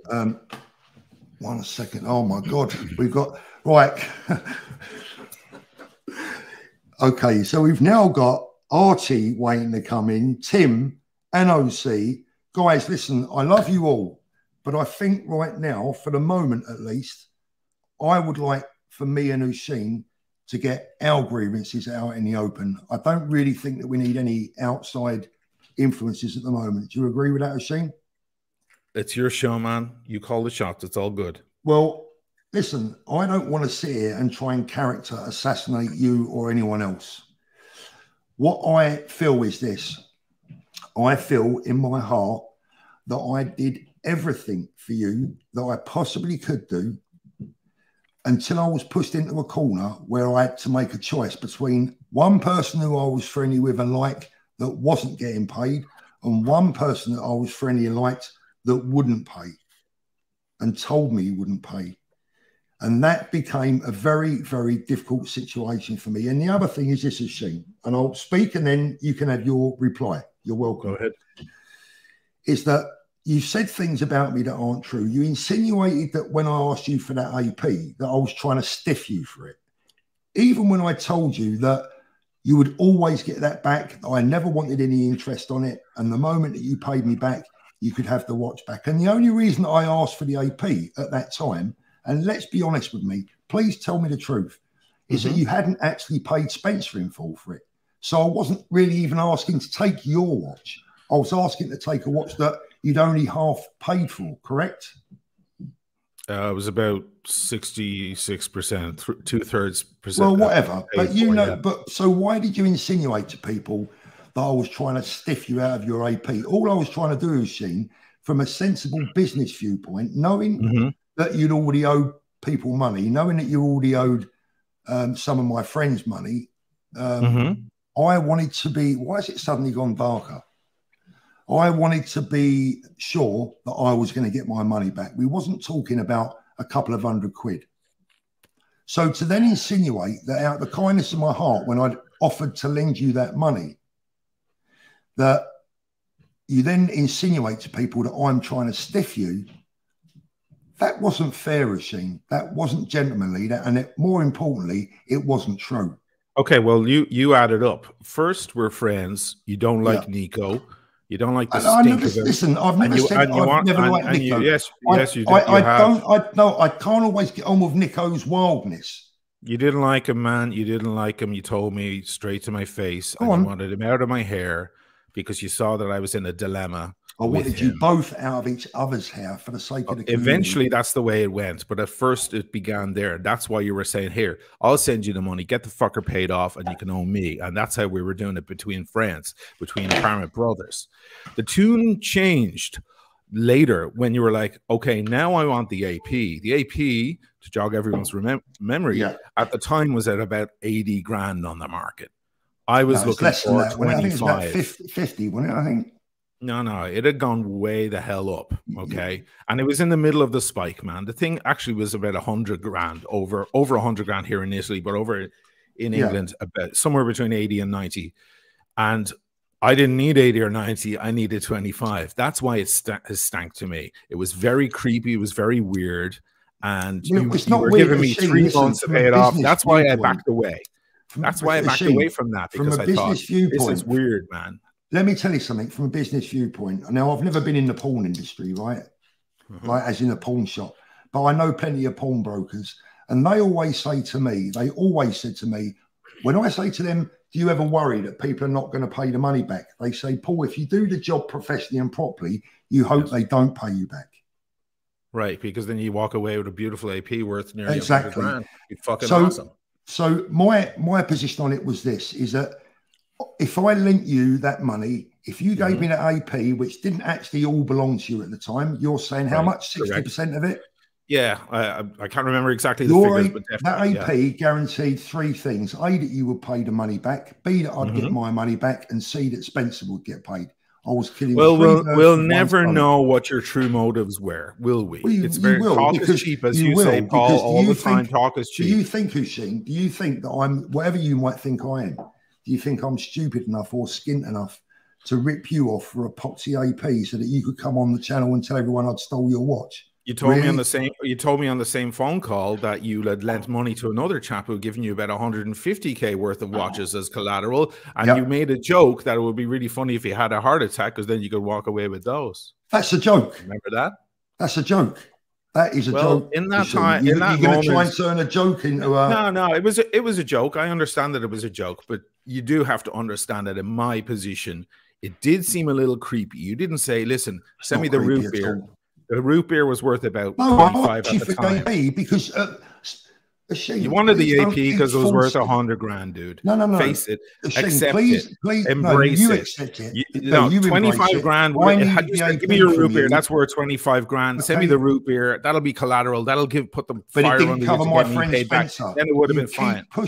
You keep pushing me to say things I don't want to say. So keep pushing us. I'm just telling you exactly everything I remember. It's the easiest thing. The truth is the easiest thing to remember, my friend. And I will tell you exactly as it is, my friend. I wanted the AP because at the time you owed Nico, you was going to owe me, and you owed me mate Spencer. And I wanted all 3 of them's backs covered because you weren't paying none of them at the time.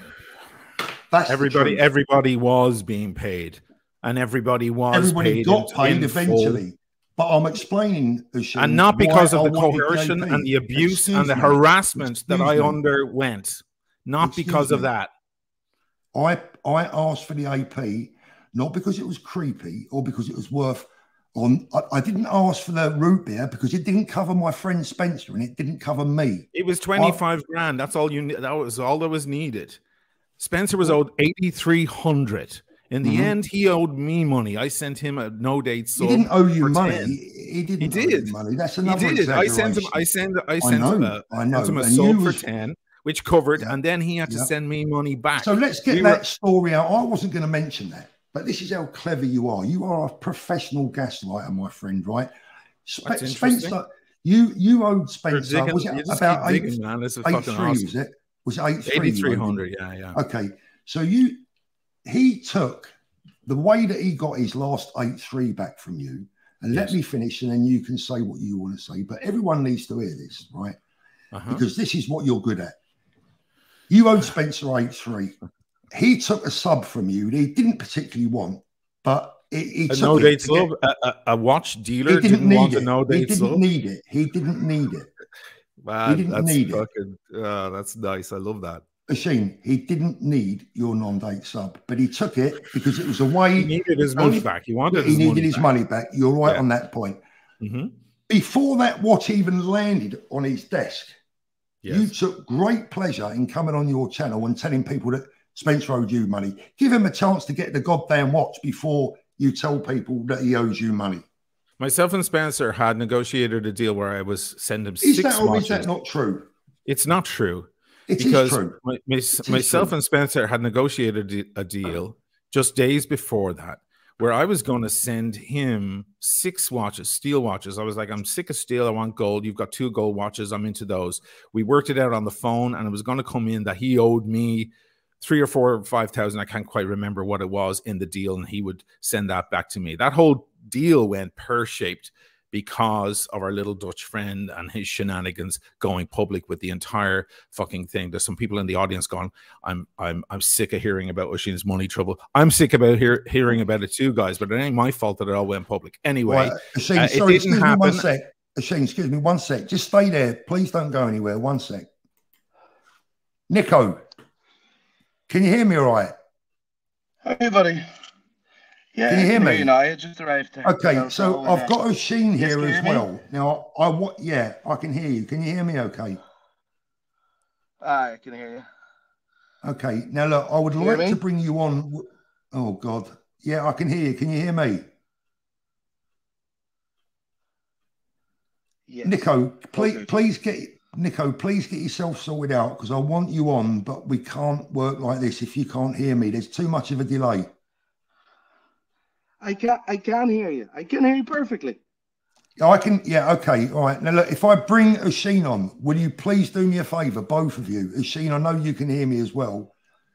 If you're going to shout at each other, there's no point in me having you both on. I will stay in the middle, and I want everyone to be able to speak individually before the other one answers. Oisin, do we have a deal on that? Absolutely not. I will not speak to that ratbag scumbag. No, I'm not asking you to speak to him. I'm not speaking to. I'm not listening to his bullshit lies and his horse shit. Okay, look, Nico. Look, you know, at the end of the day, hold on a sec. Let me bring him back for a minute. All right, Shane. Look, at the moment, Nico, my main priority is for me and Oisin to sort out our differences. There's a person on your screen who engaged in criminal activity with me. Sorry, I've been advised by my lawyer not to speak to him. So if there's that, that's one. You putting us both into the same room here is remiss, Paul, because this guy got up to criminal. Teach me. As in, it's not a good. It's not correct because it's my show, so I bring on who I want. Okay, but I'm telling you, I will not speak to him. I will not listen to him. Okay, I will begin to insult him if you force me to. Nico, will you do me a favour? Can you let me finish? Do you mind if I finish with Oisin and bring you on later? Mate. Of course. Is that all right? Thank you very much. Just thank you. I'll buzz you. Yeah, okay. Thanks, mate. This shit is no fucking joke. It's no joke. And it's not to be taken lightly. Let's stick to me and you. Okay? Sure. Let's stick to me and you. That's fine. So the problem for me is Oisin, is that I know that things haven't been all honey and roses for you. I accept that. And I've held out olive branches to you in the past. I've tried to be pleasant. You know, again, I could show that to the world. I have all the text messages. You know that I've tried. Okay. And each time you've thrown it back in my face, refusing to accept any side of the fact that all I basically did was try and help you. You became arrogant with me. You stood back arrogant with everyone. You stood back and watched the person abuse and harass your friend. Let's forget Nico for a minute. Let's forget Nico for the moment. No, because Nico was the person involved in the crime. Forget Nico. I'm not forgetting Nico because he's an essential element. Let's talk about someone else. You did. So if we agree that Nico is involved in some way, let's move on a little bit from Nico. Why did you then upset Spencer? I told Spencer's about the biggest gentleman that you could ever wish to meet in your life. He took you back to his home. You're going to let me answer? Yeah, sorry, go on. Okay, I think I love Spencer too. I stayed in his home. He was a sweetheart, absolute sweetheart. Spencer, I told him not to be sharing private information between me and him to other people, to third parties. It was unprofessional. It was wrong. You don't talk about things between one another to another person. He said, oh, it's okay. It's just Paul and Nico. I said, well, Paul is one thing, but Nico's a whole other thing. Nico will use it and spread it around the whole bloody world. What happened, Paul? He did exactly that. I spoke again to Spencer then when we were trying to close up our own arrangements. We threw the other big deal in the can because it was everything was blowing up in our faces, especially in front of my face, and we closed it up. I told Spencer, can you please stop talking to that maniac? Haven't you learned? I'm trying to warn you. He's already, it's right in front of you. You can't see he's already done it. Please stop doing it. Our private business is our private business. I sent Spencer the tracking number for the no date sub, okay, a watch he probably sold at a profit a few days later. It's the most sellable watch in the world. And in about 20 minutes, I got a text from our little Dutch friend going, I heard you settled up with Spencer. Good man. When are you going to settle up with me? That's why I got mad at Spencer. He fucking speed dialed his little dealer friend and told him straight away, probably under the impression that that Nico would keep it to himself. But of course, Nico can't keep a thing to himself. No, he got straight onto me, and that's why I got mad at Spencer, because I said, Spencer, you speed dialed the guy. I was There's another way of looking at that. There's another way of looking at that. Because the way that I saw it was Spencer was actually trying to spread good news that, hey, because Spencer told everyone, just like me, Spencer's a peacemaker. Spencer tried to calm Nico down. He tried to calm you down. We both tried to calm you both down, but we were both stuck in the middle between a couple of fruit bats who weren't going to have any of it in any way. I was not going to tolerate harassment, threats. There are elements, Sheen. There are elements of what happened. These are criminal acts. If I were to put you into the same thing, Sheen, one second. Sorry, go ahead.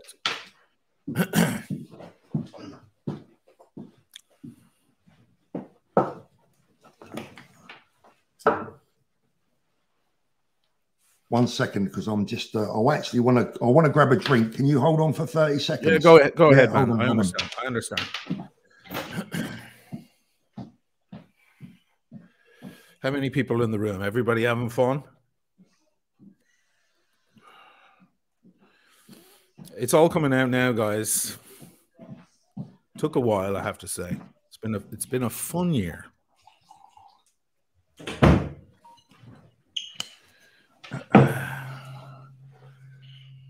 I don't like being a bad influence on my viewers, but tonight I'm afraid I'm going to do it. I'm going to have a cigarette and a drink while we're talking. I'm smoking too, man. It's all good. Listen, the thing is, this is the bottom line, right? Is that you appear to have a lot of hatred in your heart for a lot of people, right? And I just wonder why sometimes. Because I was Nico's friend. Me and Nico hung out in London. I went on to Nico's stream one night. Me and him had beers till 8 in the morning, laughing our asses off, just me and him. I had no grievances towards him or anything. In fact, when the shit hit the fan with Wizards, Stefano, that's his name. He goes by Wizard on the streams. Yeah. Today, Paul made a video about it. Didn't even mention his name. Mentioned my name plenty. No, but I've come on here tonight. Actual criminal, a person who's actually been ripping people off of hundreds of thousands of dollars. But anyway, that's a side note. When all of that shit went down, I still didn't think it was that Nico had anything to do with it. I was still under the impression that it was all the Wizard. Yes, the Wizard was the great genius mastermind behind it. I'm glad I didn't get fucked. I got fucked in other ways, let's face it. But I didn't get fucked for the money, that's for sure, or for the watches. And I wouldn't allow it to go ahead. But I was still under the impression, Nico probably still has the voice messages on his phone. I was still under the impression Nico was good to go. I was still good with you. I didn't have hatred in my heart for anyone. But shit started getting real, man. And I got doxxed. I got threatened. I got harassed multiple times, like over and over and over again. Then after I get harassed by dozens and dozens of people on my phone who tell me my address and to sleep tight and they're coming for me, then that lousy motherfucker comes on and calls me and records the call. I was inebriated. I was upset. I was depressed. I was a little scared about what the hell the following weeks were going to mean. And he gets me on the phone and I'm a fighter. I'm a fighter. You don't push me around. I'll fucking push back. So then the guy records it and sticks it on his channel. And you had that son of a bitch on your channel ever since. In the past year, man, you've had him on your channel a few times. Yeah, I came for you. I came for you because, you know, I warned you. I've let you I've let you on my channel tonight. I'm not scared of anyone, mate. You tell people you're a fighter. I didn't fuck you. I didn't fuck you. I didn't dox you. I could dox you in 5 seconds. I didn't dox you. I didn't threaten you. I didn't send people after you. I never doxed you. What are you talking about? I know, but you supported a person who did. I did not. Asheen, you're lying again. He's on your fucking channel right now for crying out loud. How can you stare at the truth and just ignore it? No, you had him on your channel. We have different. If somebody did that to my friend, on the premise, I would never have them on my channel. Asheen, do you work on the premise that your enemy has to be my enemy and your friend has to be my friend? Is that how you work? That's kind of how friendship works. No, not Paul. at all. Whether you haven't learned it yet. Nothing. When somebody is your friend and they get attacked by a third party, my friends. you are now standing beside your brother. No. You were both you go after the third party. You were both. What friendship is? Otherwise, what is friendship? What is loyalty? If it's not that. What is it? You stand by your brother. This guy got up to crazy. You're not my brother. And I'll repeat it: criminal behavior that put me in danger, put my daughter in danger. And I think that's overstating it a little bit. Really, she was staying with me at the time. I do think she knew her father. There was something wrong with her father when his hands were shaking. Asheen, okay? You're talking to someone now. Very fucking careful now, man. Be very careful, because I went through about everything that I went through back then. Oh, okay. Listen, let me tell you something. It wasn't cool, and this guy, this apparent mate of yours, did this to your other mate. How do you feel about that? It has been a terrible disgrace. Are you going to let me reply now? Are you going to let me reply now? I'll finish my sentence first, if you don't mind. It was a terrible disgrace that you stood back and you watched that happen. Your only part that you tried to play was to get him paid. That's all you gave a shit about, was get him paid. It didn't matter about doxing. It didn't matter about harassment. It didn't matter about anything. And you told me on the phone, you're going to step down because that guy's got too big a channel and he could destroy my channel. And I'm sorry. And then no, I was talking about you. I was talking about you were talking about you. You were talking about you. You got on the phone. You said, listen, listen, you're going to have to give me 10 minutes. If you can give me 10 minutes, I'll play the voice messages, Shane. Please don't make me embarrass you, because I have the voice messages on my phone.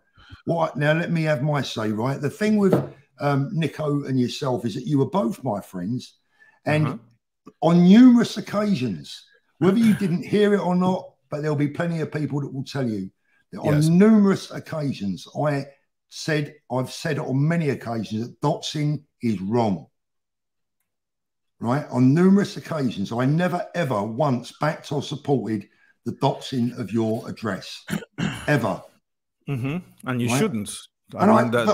I know I give you a round of applause for that. No, it's fucking, it should go without saying. But you're not supposed to accuse me of supporting it either, when I clearly didn't support it. You told everyone that Nico did not dox me. At the time, you said he didn't dox me. He only put me on to one WhatsApp group, which isn't true. He put me onto several because I got threats from New York, from PA, from London, from all around Britain, from Italy, of course, north and south.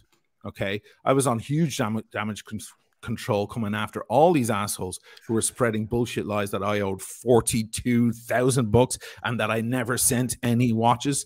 Nico exaggerated, amplified the whole thing because he was trying to build the ire of all the people to come at me. And that's exactly what they did. A lot of people trust you in the watch community. Yep. You were the guy who put the glue together between us all, correct? You were the big daddy. You were the experienced man with more experience than anyone else, and is now retired as a watch dealer. You could have come on and said, listen, what's going on? Like, Oisin, yeah, he owes him $9 grand, but what he's been doing for that $9 grand is that's not Oisin, cool. What you're saying sounds you play the middleman, and when you play the middleman and stand back and watch your friend get abused and destroyed, then you're part of it. You're culpable. And you were doing it again tonight with the Wizard situation because you never mentioned the man who's been protecting him, who protected Nico. No. What you're trying to do now, I have messages from one of the victims right here of Roman vouching for the Wizard. And I have messages on my phone that says they don't want anyone's name mentioned. Anyone. That's not a moral position, man. Just because it's easy for you to say that because you wasn't in that position, was you? If I said that and I was owed a shitload of money from Stefano, I I perhaps would have, if I said that exact thing, I would have been guilty too. I want my money back. Let other people get fucked. Let the guy run amok. Let him continue to rob from other people. If I get my money back, by the way, I'll remind you, if he paid these people back, he would have paid them with money he stole from other people. He would have used his stolen money from other people to pay them back. I think you're probably right. I think you're probably right. But the message that was coming back to us, make that happen. He would have had to fuck other people, and he would have gotten away with it. He's been getting away with it now for about a year. I wasn't listening to it anymore because I'm crazy, the crazy, drunk, scruffy Irish man who doesn't speak sense. But you did know about it. You did know about it some way back, Oisin, too. You knew about it some way back too. And I told everyone. Well, I don't ever recall you telling. I mean, I'm not saying you didn't, but what I'm saying is, if you did, it certainly didn't go around the community like it's going around now, did it? Know the whole story. They know why that was no one else talking about it? They was the architect of it. They know that Nico was the henchman who came in with his madness, and this was his way of making it go ahead. They know they left me high and dry for 10 weeks. They knew I was held ransom for all that money and those watches. They knew that both of them tried to fuck me, and they had the protection of men, very important men, very powerful men in the watch world, like Roman Sharf. Roman was the first person to come on. He paid a $500 super chat to come on to Tim's stream and defend Nico right in front of everybody. May God forgive him. Well, look, I can't speak for anyone else, and I'm more interested in mine and your issues and our differences. You got nothing to apologize for, remember? You got nothing to apologize, correct? What, to you? Yes. You tell me what I've got to apologize to you for. Don't fucking laugh at me, mate. I'm not an idiot. I think it's disgusting. It's not. I don't find it funny. I'm laughing because I think it's disgusting and disgraceful. You owe me 1,000 apologies. There aren't enough apologies you could offer to me to fix that, because you stood back and you watched it happen. And the you let it chances happen. of me apologizing. Listen, you need to get off your high horse, mate. Listen, it's not a high horse. I'm down on the floor trying to defend myself from attackers for $9,000. This wizard guy went out and ripped off people, probably of millions, and not a fucking word. Take it up with him. You take that up with him. I'm talking to you. This is between me and you. I've never even met the wizard. Screw the wizard. You wouldn't even say his name today. You've known about it for ages behind because the the video wasn't about him. That video wasn't about him. That video wasn't about him. Tonight's video is about him. The video earlier on was about you lying to the community, lying to people, and insinuating that I was a shark, right? Involved. You said sharks don't bite each other. Like me and Stefano are like in it together. I've never even met the guy, right? I know. I've only ever met him a couple of times on the streams, let's admit that you never mentioned everything going on, because the guy was being protected by Roman. The guy was not at all operating under Roman. Roman was aware of all of the stuff going down. The entire side, our side, if you want to put it, the anti-cartel, if you want to call us that, have been screaming out to Roman to make everything right with all these people who are owed hundreds of thousands of dollars. Things that make my transgression owing so when did you speak to Roman about it then? I didn't speak to Roman, no. You just said that you've all been crying out to Roman, as in publicly. We're going on, just like I did publicly on where though, because this is the first I know. I've not seen. Maybe you're not watching all the streams. It was happening last night. It was happening in the past few days. Now that all the stuff is hit, not talking about the last 24 hours. We're not talking about the last 24 hours. I'm talking about since like about August, June, July last year. I have not seen this come up in the community at all, apart from one post that OC put out sometime last year where he was hinting at it. Now, I'm not saying other people haven't spoken about it, but what I'm saying I think OC is also remiss. I'm sorry to say it, but OC should have come forth too, because people were still believing. I could scream all of this shit, but people just negated. There's people in the chat right now negating everything that I'm saying. So I'd lost all credibility. My reputation was destroyed. So as much as I was saying, listen, these guys tried to fuck me. These guys, these are the details. I didn't handle it very well. I could have handled it better, but these are the details. Oh, so they were trying to fuck me, and I stopped them. I didn't let them fuck me. They didn't like it. They did not like it one bit, and that's why they came screaming That's why your Dutch friend came screaming and did all of that, engaged in all of that ridiculous behavior. And he was being supported. He should have been shunned. He should have been an outcast for behaving in that manner, especially to your friend, Paul. I was your friend back then. Do you know what, though? Instead, he was not scrutinized. He was not scrutinized. He was not ridiculed. The guy came on your bloody streams one night, and it's you and Adrian Barker and Spencer. All right, Nico, how's it going, Nico?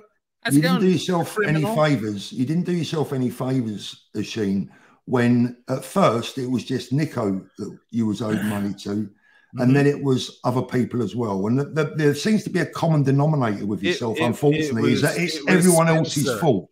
No, it was Spencer. And Spencer understood my issues with the bank. Like everybody understood Nico's issues with his bank previous to that, months previous to that. Everybody understood.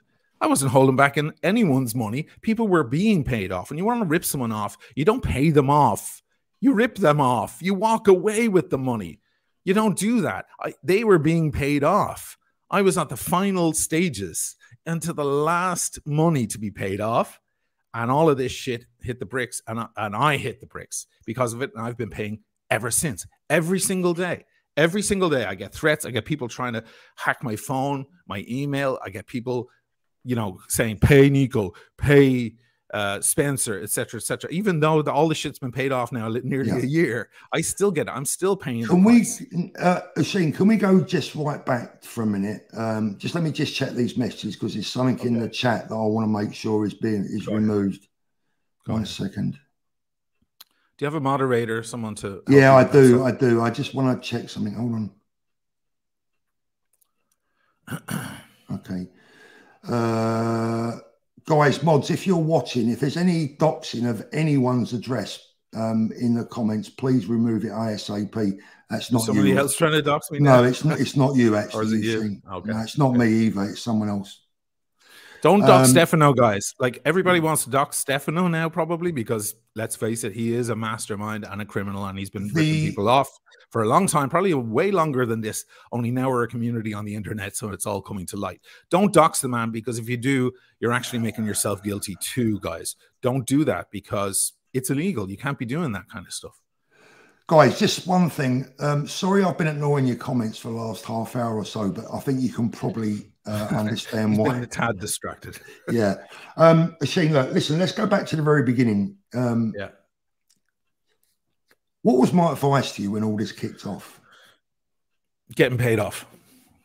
You were why did I say getting paid off? With the money. The money was the only thing that mattered. Yeah, but come on, let's be honest. What were my reasons for telling you to pay him? Because you knew that it would become ugly. Exactly. My advice to you as a friend, was going to go fucking crazy. I think a lot of people know me. I think a lot of people know me fairly well. And I think when I say to you, to them and to you, my advice to you was the best from my heart. My advice to you was, mate, pay him off and then argue about it afterwards. But for God's sake, just pay the man, get it done, and then talk about it later. Don't let it go public. Don't let it ruin your career. Don't let it ruin your reputation. Don't let it ruin your life, because it's he was being paid off. He was being paid off for the sake of $9 grand. It all went up in the air. He was being paid off. I know he was. There was a time after he was harassing me and threatening me and doxing me. I took a little bit of my time. I took care of other people before I went to him. Yes, you told me. And there's a lot of people still can't believe I ever paid him the $9. By the way, when they found out that I paid him the $9, they were like, I wouldn't have paid him a penny after what happened. But I did it. And I paid the dude. I did it quietly. You did the right thing. I heard from you immediately, which means you're in cahoots too. You were one of the first people. You would send me a text saying, I heard you paid off Nico. Good move. That's what you said. Thank you. That was your exact text. Yeah. So I wasn't in cahoots. In other words, Nico picked up the phone. Hold on a minute. Oh, my buddy, my mate. We got the money out of it. Well, that's the way you could look at it, but you could look at it with a more. I do look at it that way. You could look at it in a more generous way. If you knew me better than you think you know me, I actually meant what I said. Well done, good. You done the right thing. Well done. I was being gentlemanly in saying, Nice. And one. I didn't reply thing. because I didn't reply, right? Do you remember? Because you I took didn't it the reply. wrong way. You took it the wrong way. No, because there was never any question about Nico being paid. When you Well, have a bank that shuts you that. down, No, you can't just pull money out of your ass. And if you do get any money, you pay it to the people who have been a little nicer to you in that moment. You can't say in one breath that you was always going to pay him and then admit to me you told me you wasn't going to pay him. Right? You admit to me, you just admitted it. You said, I did say at one time that I wasn't going to pay him. You're crushing those facts together. We're talking about months apart. One thing is he's being paid, he's getting. I was on the phone to Stephen, his business partner, working it all out, saying, hey, I'm going to send you this. Can you see it in your account? And then I sent him more money. Now, unfortunately, too many months went by, and that's absolutely on me because of all the shit I was going through. But yes, by the time the guy went fucking postal on me, I was in no mood. I would rather. Spencer picked up the phone and went, why don't I pay him? And then you can owe me. And I said, Spencer, don't do it. I'd rather pay you. You haven't doxed me. You haven't threatened me. You haven't done it. I'll rather pay you now. The little shitbag can wait for his $9 grand. That was my attitude. But you can't push those two moments all together and say that I was contradicting myself. Those moments were months. Yeah, it was separate. It was separate. It stuns me that after a year, yeah, you guys still aren't clear about everything that went down. No, I'm not that clear. all the shit is coming out about Wizard. You know something? I will put my hands up. All the other guys said, had I sent those watches, I would have never seen a dime. In the end, I paid a big price for it, but I had the right stance. I stood my ground. I said, one thing I will say, because I'm always big enough to admit when I don't know something, right? I still admit to this day that when I had you, I'm just going to tell you as it is now, right? Yes. I had you in one ear and Nico in the other, right? Like the phone was ringing, like as I'm speaking to you, my phone's beeping and it's Nico. And I've no doubt the guy's real good. And I'm getting both sides. 10,000 times. He did it to me at 3 a.m. in the middle of the night. Don't get out of his mind. I'm getting it in both ears. So you sure he wasn't recording the conversations too, man? You're probably lucky. You're probably lucky, man. You're a very clever man. You're very calculated. I'll give you that. And you're probably lucky that you didn't turn against him because he probably would have done the same fucking thing to you. Okay? Mate, I never, because the first thing out of his mouth was he was going on his blog. The first thing out of his mouth with me, I have to put it on my blog. Sorry, O'Sheen, I have to put it on my blog. I'm like, excuse me, you're threatening me. I'm trying to band-aid the fuck up here that Wizard was the architect of, and you're gonna go ahead and threaten me? Are you out of your mind? That was the first shit he said, and then of course in the end he did. And he stuck it all over the bloody internet. It's still out there for people to find. If you want to hear me at my lowest point, it's right there, and it ain't ever going away. This is why forgiveness isn't exactly my priority, Mr. Thorpe. Okay. Sorry, say that last bit again. I've got about forgiveness isn't exactly my priority, Paul, because you're underplaying it like we just had a little spat between 16-year-old girls in a fucking school. Well, I think it was, to be honest. It was pretty heavy. It was pretty bloody heavy. No, the spat between me and you was 16-year-old schoolgirl stuff because basically, Shane, you wouldn't listen. You wouldn't take my advice to get it done without. I'm not going to take. What was your advice to pay a maniac? My advice was to get it done without the bloodshed. He was being paid. He was in the process. So why didn't that's very short-sighted. Why didn't you pay? Before the bloodshed? Why did you only pay after the bloodshed? That was unnecessary. The whole thing was unnecessary. I never paid because of any bloodshed or any coercion or any threats. The more threats that came in, the more I stood my ground. I stood my ground. You don't come around and harass people, and especially when they're trying to ban this situation that you created. He created this thing. Him and the Wizard were in concert. One day, I didn't even know I was dealing with Nico. I was talking to Wizard the entire time. 3 months went by. I was talking to Wizard. Then one day I got a wire from a Nico Vanderhorst in Northern Ireland. I'm like, how the fuck is Nico involved in this? What the hell has he got to do with this? He was acting in concert with the Wizard. The guy comes on, he wants to fix it and go to Canada. He can start with looking in the mirror if he wants to fix it because he was acting in concert with the Wizard the whole time. God knows how many other lousy deals he did with other people who don't happen to have a channel. I can tell you this. Is in order the hundreds and hundreds of emails that I get, complaints about people, I've never had one complaint about Nico, and that's the truth. Not one. Well, you have a big one there, man. Well, I've got one from you. Everyone knows about that. But what I'm saying is, Sheen, is that I've never had a single complaint about Nico owing anyone any money. Okay, well, I've actually pulled the thread on Nico. Everybody knows that, and I heard plenty about the guy, and it all made sense. Well, they haven't told me. All right, and you think they, you know, and I'm not going to. I've been telling. I told you that stuff. I called you one night, and I was talking to a guy who makes Netflix documentaries, and I said, I think I want to make a documentary about the scumbag underworld of watches. And you told me to back off because half of them were criminals, and I kept putting myself in harm's way. Yeah, but I'm not talking about. And I told you it was a lot of it was about Nico because of his history in the Netherlands. Let me elaborate on that. Eric, you've got to back it up with facts. You've got to back. First of all, Asheen, if you I wasn't in Holland, but I have the people. I had Jasper and I had what's his name, fucking Eric, call me, and they said, we know this guy. We've been watching from afar. This guy left Holland years ago. We know all about him. We've been dealing with him for decades. For your sake and for mine, okay. For your sake and for mine, we're not immune to legal process. We can't talk about people in that way legally. They're not here to defend themselves. I don't even know who you're talking about. So I prefer that you don't put yourself and me at risk by defaming people on the internet. Okay, so it's not a good idea. Let's stick to the facts and me and you, right? Okay, but you just said that you never heard anything weird about me. I heard plenty. That's what I'm saying.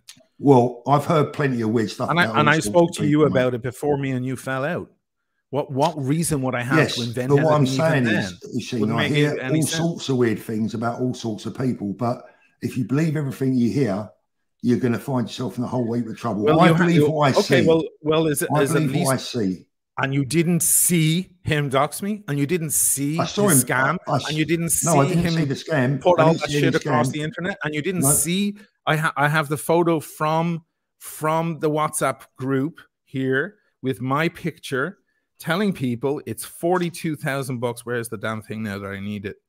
$42,000 owed, no watches, no nothing. This is at a moment when I owed him 9 or Here's 11. The problem, we talk about, you know, as I said, you do force me into corners I don't really want to go in. It's because I'm speaking the fucking truth, man. Okay, so let's speak the truth then. I've never had one single complaint about Nico, but I've had lots of complaints about you from people who will back it up. Okay, I mean that's fine. I mean you can come to your own conclusions with that. I've had plenty of people say lots of shit about you, my friend. But can they back it up? In those cases, can they back it up? You don't want me to go there, man. Alex, you go where you like. You go where you like. This is not good, man. You don't want to do that. Don't walk into it. Don't walk into it, man. Don't do it. We may not be friends, but I don't want to see you. I have right in front of 1,000 people right now. To hide. I have nothing to hide. Mate, I've got nothing to hide. Okay, well, let's just put it this way. Yeah.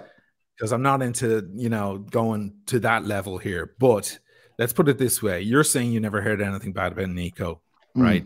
You heard lots of bad about me. I heard lots of bad about Nico. I heard lots bad about you. Okay. Whether you accept that or not, fine. Oh, I accept it. I've read it. If it became a shock. Okay. Right. So Nico is famous for going postal on people, harassing them, screaming at them. This is why Mondani, what's her name? She kicked him out of the fucking groups that she had because he was screaming at people. Yeah. And this is why Eric kicked him out of the groups in Amsterdam, in the Netherlands.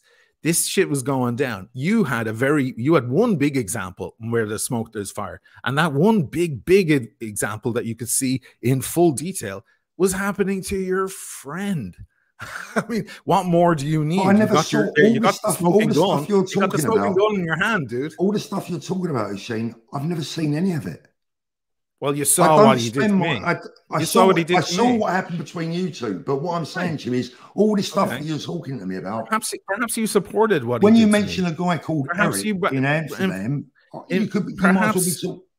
Okay. Well, we can pull all of those threads and go through all of that stuff at a later point. For the sake of immediacy, right now, speaking about it, I'm telling you, and I spoke to you about it before we even fell out. I got you on the phone. I was asking you if you wanted to be a person on the little documentary too, and you said not unless it's a shitload of money, because I'll be putting myself in harm's way. That's what your answer was, right? And it was a perfectly valid answer. This was a long time before all the shit came out. So I had no reason to invent any of this stuff. Let me clarify something, Shane, for anyone that's wondering, because there's probably people that I will be wondering, and I wouldn't blame them. When you mentioned to me about a documentary and would I like to feature on it, and I said, not unless it was going to pay me enough to emigrate and never be seen again. Exactly. The reason is because when I say there are some bad people involved in the watch business, I'm not talking about just the watch business. I'm talking about the money business. Right. Money, drugs, watches, jewelry. There are some seriously big people that have money invested in our industry. Yes. Okay. And I'm not talking about dealers. I'm not talking about Spencer or Roman or Watch Eric or anyone else. We're all bit part players. I'm talking about some of the country's heaviest mobsters have money involved in big businesses, whatever it might be, drugs, cars, money, watches. It just so happens that they all have money invested in watches. And my advice to you was, if you go down that route, you best be very careful and know who you're getting involved with. Yeah. But I wasn't insinuating that. What I didn't include people like, you know, anyone that we know as such. No. I'm talking a whole different level. I'm talking mob level. Yes. Right? Because in Italy, and you'll probably know this, I knew 2 Italian watch dealers at the Munich Watch Fair that had a row in the foyer one week. The next watch fair, I was told that one of them was shot dead at a bus stop the following week. Well, yeah, we have the mafia here. That's heavy. Yeah. So what my advice to you was, again, my advice to you as a friend was, don't go down that route unless you know exactly where you're going and who you're talking about.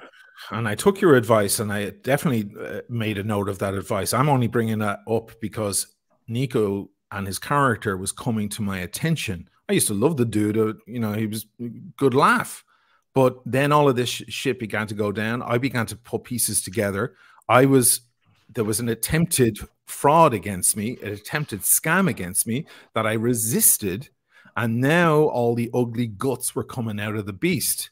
And I got onto you on the phone because I considered you my best consigliere for these kind of things. And you told me to back off of that because you could wind up, you know, face down in the canal here, dead.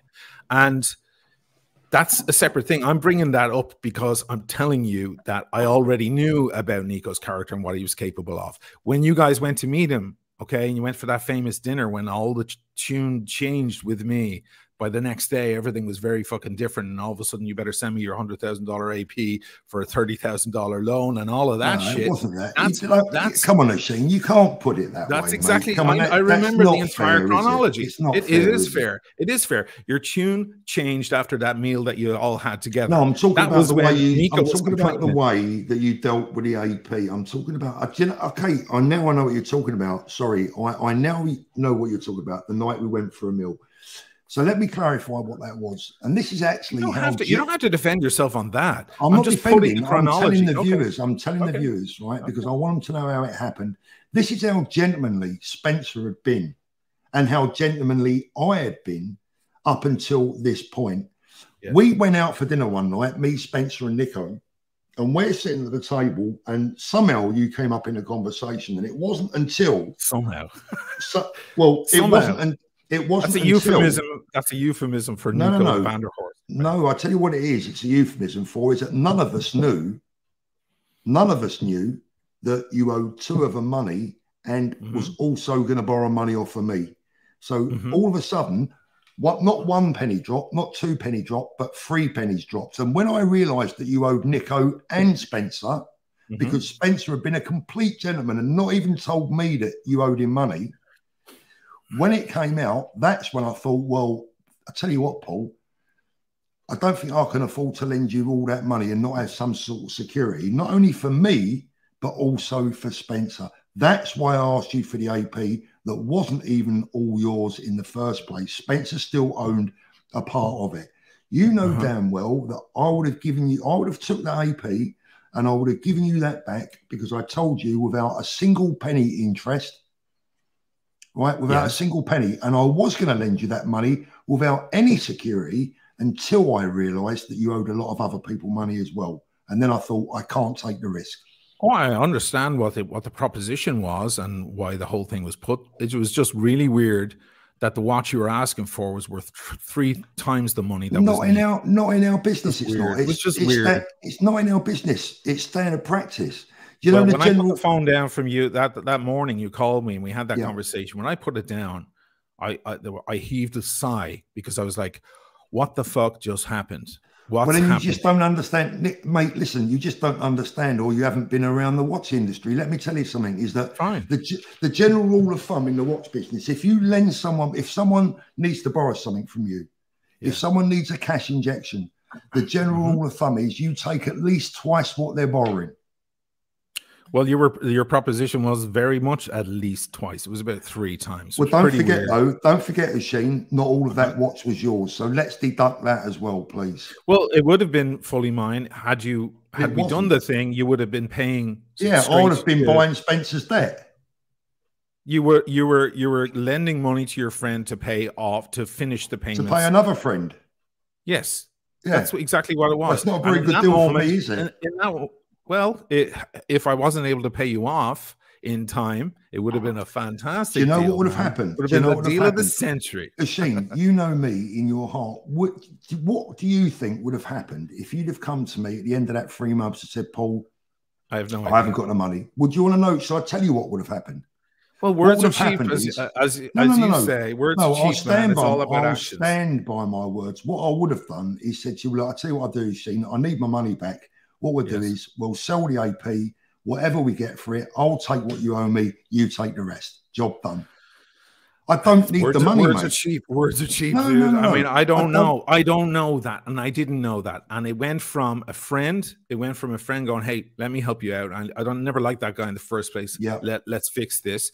To that, and it was very weird. It felt odd. It felt uncomfortable. And it only went that way. I turned you down, and I said, "No, let me deal with it myself." I'm actually glad you did, but it went that way. The only reason it went that way, from a loan with no strings attached, right, to I need your AP, was because in between that, I'd found out that you owed Nico money and Spencer money. Well, I knew. That's fine. So I lost my trust. Well, not my trust. Yeah. No, hold on. I didn't lose my trust. I lost some belief in your ability to pay me. And then it all makes sense. Ask me for the AP and it's happy days, no matter which way it goes. I figured that out on the phone call. No. I tell you what the happy days would have been is if you didn't pay, I was going to get my money back. Spencer was going to get paid for his watch and you was going to get the balance. Isn't it a disgrace that everybody was paid? And all of this shit just came to light, and this guy was a thief behind it all. The wizard chap. Like, was it really fucking worth it for the $9,000 for Spencer's? Mate, listen, I can't really talk about Stefano because I actually have. Well, I've got a massive super chatting. I've got to take this. I can't tell you anything really about Stefano because honestly, you go ahead and take the super chats. And I don't know anything about him. Let me take a peek. Yeah. Okay. Yeah. Well, I've got a big super chat coming, so I've got to take this. Let's have a look. What made you trust him so much, Pete the Greek? I think we've been through these. Yeah, we've been through those. Hold on a second. I hope I've... Guys, if I've missed your super chats, I'm really, really sorry. I hope you understand why. Maldives, 99.99. Have you discussed the fates coming out of Turkey? Only on a video that I did some time ago in Maldives, but that's not really been in the discussion this evening. Is there any reason why you wanted us to deal about that tonight? I really appreciate your super chat. Thank you so much for that. Can I recap on what's happened? Blimey. I've run out of breath. Guys, I haven't ignored any of your chats tonight. If you've left comments for us that I haven't read out, be they pro me or against me, I've not ignored them. I'm just too busy in a discussion with Oisin. So I'm really, really sincerely apologise. Actually, at this stage, I'm going to ask you not to send me any super chats because there's about, believe it or not, guys, there's over 3,000 messages come through here, and there's absolutely no way that I'm going to be able to read them. So please do not send any more super chats, because I very much doubt that I'm going to be able to get round to them.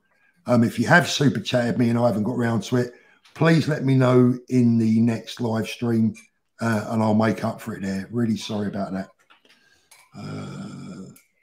Some of these I have read out. Yeah. Yeah, I've read that one out as well. Yeah. Okay. Hopefully I'm pretty much up to date, but please no more super chats, guys. Thanks. Look, Asheen, let me ask you this. At what stage do 2 men or 3 men, because believe it or not, and I know this is absolutely crazy, one day I'd like to be able to try and get you and Nico to shake hands. I know that's never going to happen, and I know you're going to laugh, but let me ask you, I'm an older guy, let me ask you something, mate, right? Yeah. At what stage does 2 or 3 grown men just go, do you know what? Life's too short. What the hell? No one lost a limb, right? Life's too short. I mean, look. Let me ask you the second question, and you can ask both together. And what do you gain by it? And what do I gain by what? What do any of us gain by being on bad terms? Listen, I was violated, okay, in a pretty disgusting manner. I was trying to defend myself from getting ripped off. What happened after that was nothing short of abhorrent and disgusting, and in many people's book, unforgivable. I'm not going to sit here and make it seem like I'm the problem because I'm reacting to being violated, because I'm defending myself, because I have to keep telling people that someone tried to fuck me and then they fuck me in other ways. Okay, you know, let me I'm not going to sit here and make it look like I'm the guy holding all the grudges. It's like walking up to a rape victim going, "Oh, get over it, darling." No. Okay. I'm going to use the analogies, whether you figure them out or not. I'm going to use the analogies. An analogy is an analogy for a particular reason, okay? Yeah, but I'm not saying anybody's a rapist. That's what a metaphor means. You know, look, Asheen, here's another thing then. Let me, you know, and I'm questioning you now as an interviewer rather than 2 people talking about each other, right? Do you ever stop to think that when you have a line of people behind you, and I'm not saying that you have a line, but you have a few people behind you, right, that are saying things about your past behaviour and the way that you've dealt with them, and some of the things that I've seen you with my own eyes, the way you spoke to Blondie the other week, I didn't appreciate. Okay. You know, look, whether you like her or whether you don't, I don't think it's very nice to be using that word against a woman. Okay. That's disrespectful. Have you ever looked, do you ever stop and think, you know what? Maybe I am at wrong. Maybe I'm at fault sometimes. Maybe I should listen to people. Well, every time. Because no one's always right, Asheen. No one's always right. Every time, of course not.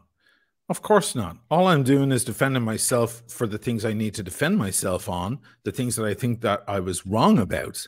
I mean, you inject the Blondie thing. You don't know what's been going on. No, I don't. No. Okay. No. So, and I told everyone I refused to say what's been going on.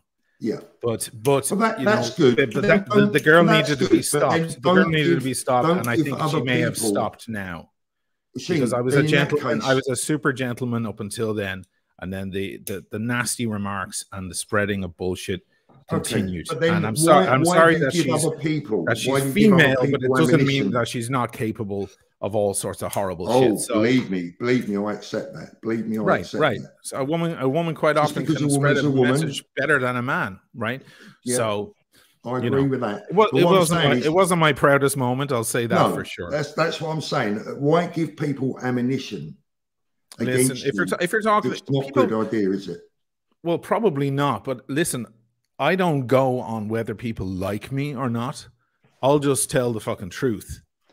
That's all I'll do. That's all I do. I see it right in front of me. I go, there's a thing right in front of me. There it is, and I'm saying it. Now, some people don't want me to say it.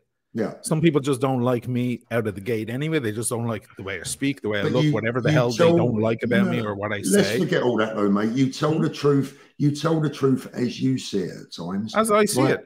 Like would you rather me tell someone else's truth to how someone else sees it? I see the truth and I say my truth. This is what confuses me with you. You're clearly a far more intelligent man than I in an educational viewpoint. No, from an educational viewpoint, you are better educated than me. but for your education, you don't seem to have the sense sometimes when to know where to draw the line. Well, that's definitely a character flaw that I have. I'm not sure what that has to do with this larger argument, but you know, because it's not just me that you've done it with. This is what I'm saying: is there is a small queue of people standing behind you, Sheen, who all have one thing in common.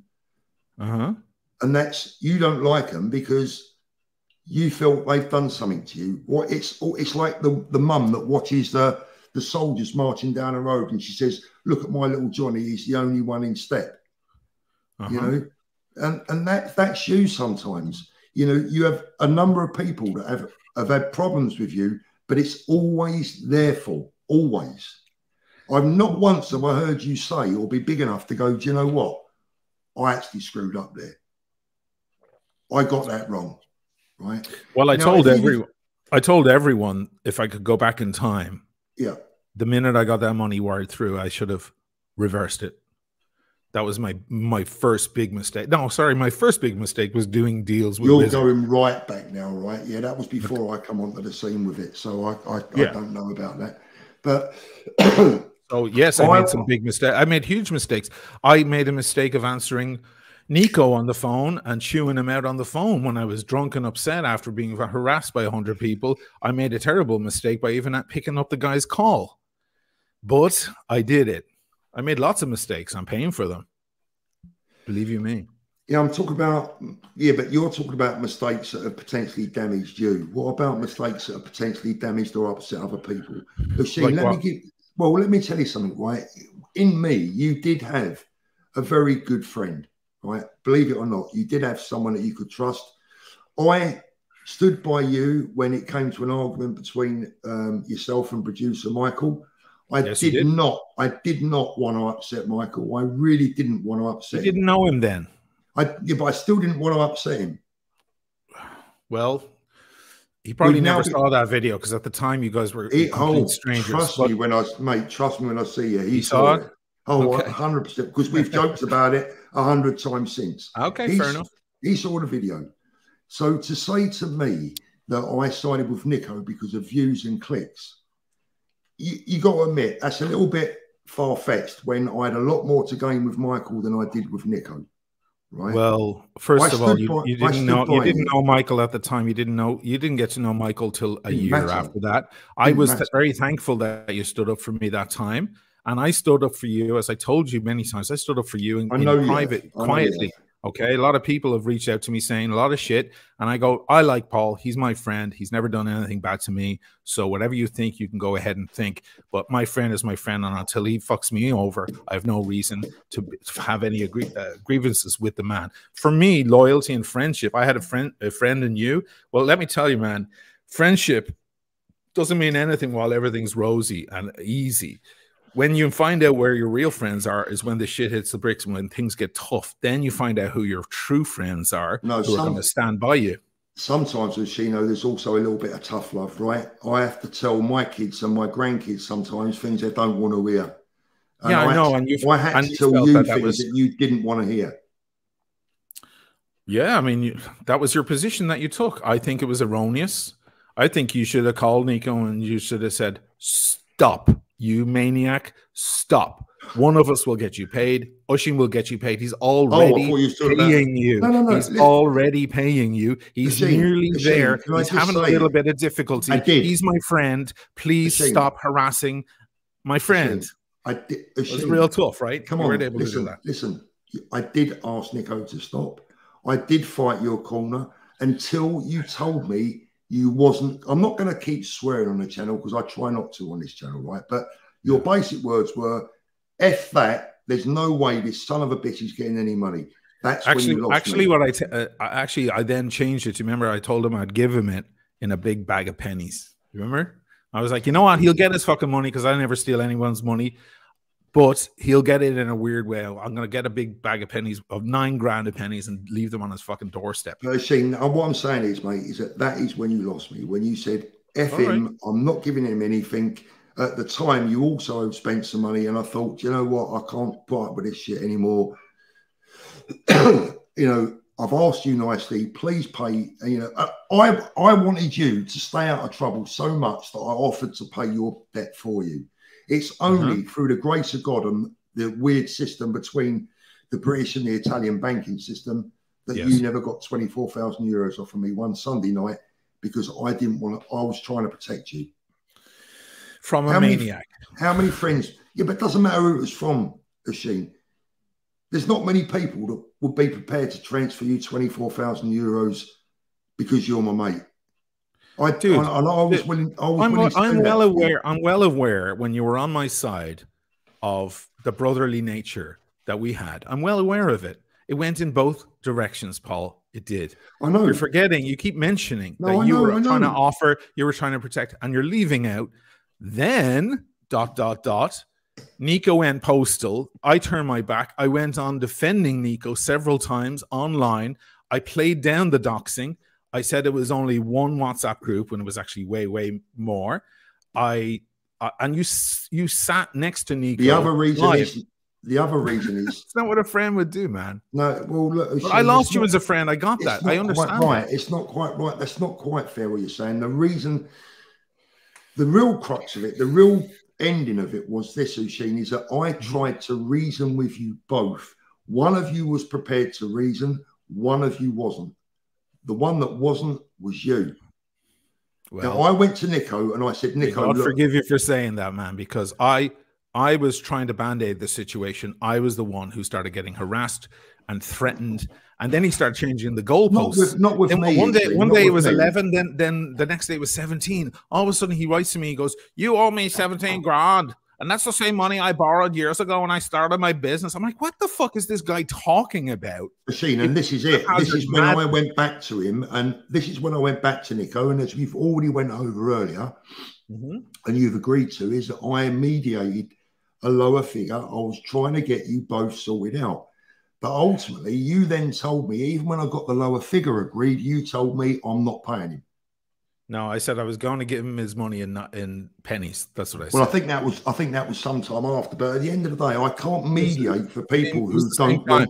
And to clarify, I spoke with Steve, who is Stephen. He's a much more level. Stephen, he's a nice guy. Yeah. And we spoke about it because we agreed to keep Nico out of the thing. Stephen couldn't believe that it was 10 weeks that went by. Stephen was embarrassed by his colleagues' behavior. And he said, listen, I'm going to take over this situation. Let's speak. And I said, okay, Steve, you're a nicer guy. There's no threats from you or anything like that. I'm not going to speak to your partner anymore. Let's deal with this between gentlemen. And when I explained everything that happened, Steve went, you know what? You were being paid too little for those watches, considering the price difference now. Everything has changed. So rather than 11, I'm going to knock off an extra 2K and it'll be down to 9. And I said, okay, well, that's a nice gesture. Thank you very much for understanding. I have been in a tough spot. My arm was being twisted behind my back. It's nice to hear that somebody's coming in my direction. And the effort was being made to get him completely paid off. When you did this apparent negotiation to bring down the price, it wasn't some other price. It was because Nico found out that his buddy said 9 instead of 11, and he didn't like it. He goes, no, I want my 9 or my 11. And you got him to concede on that. Yeah, which is whatever it is, one could do. In other words, you didn't negotiate a different price. You just brought him to reason slightly. Okay. So, but I was working on your behalf. I was working. You just don't. You don't deserve a fanfare for it because the guy it was the minimum. How much was I paid by either of you to try and sort this mess out? Well, nothing, of course. Nothing. So why do you think I was doing it? I certainly wasn't doing it for fun. I was doing it to try and get two friends. I was trying to bang both your heads together to try and come to some senses and get the shit sorted. However, you were dealing with a fellow dealer. You were dealing with a fellow dealer and dealers are thick as thieves, and you would not go against them regardless of what the guy did. The guy could have come and burnt my house down. You still would have found excuses around it. And you went on one side, you had a buddy, a friend on YouTube, which is all I really was. And then on the other hand, you had fellow dealers. You guys were in cahoots. You were discussing the Northern Ireland loophole for Spencer, etc., etc. There was so much business that went before friendship in the end. You placed business before friendship. Some people credit you for that. Shane, that is part of the friendship code in the watch dealing world. I know your code. I know your cartel code between all you guys. I know exactly what it is. I can't spend 40 years in a business being brought up a certain way and then suddenly just forget all those morals, forget all those rules, forget all those guidelines. Yes. In a heartbeat. It's not easy for someone just to turn their back and go, well, do you know what? Never mind how I've been brought up. I'm going to. Well, you're being very honest about this. Well, that's very honest because, and it is the truth. And I realize that, and I spoke about this some time ago on my channel, that really it isn't really truly your fault. You were behaving as your type does. I'm sorry. I don't mean that to sound ugly. I'm just saying some people are built a certain way. They have certain habits over the years of their profession. You see the cash as king. That's the first thing. And it doesn't matter. It doesn't matter that your friend is being harassed. He's been threatened. He's been doxxed. He's doing all of this shit. That didn't matter. No, it didn't matter. You, it's all about the money.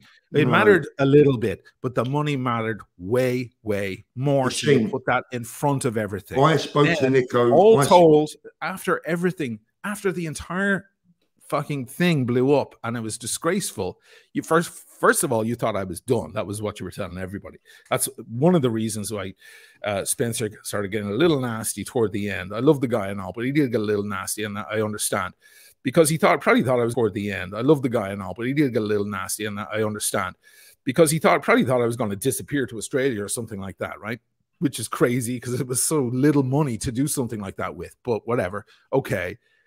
You know, in the end, all the shit went for that reason. You backed the guy after everything came out, even after everybody got paid, and you saw in hindsight, and I know for a fact that certain respected people in the watch industry picked up the phone, called you and said, you know, at the end of the day, what that Nico guy was up to was not right. What he did was not right. That is deplorable behavior. You still had the guy on your fucking channel.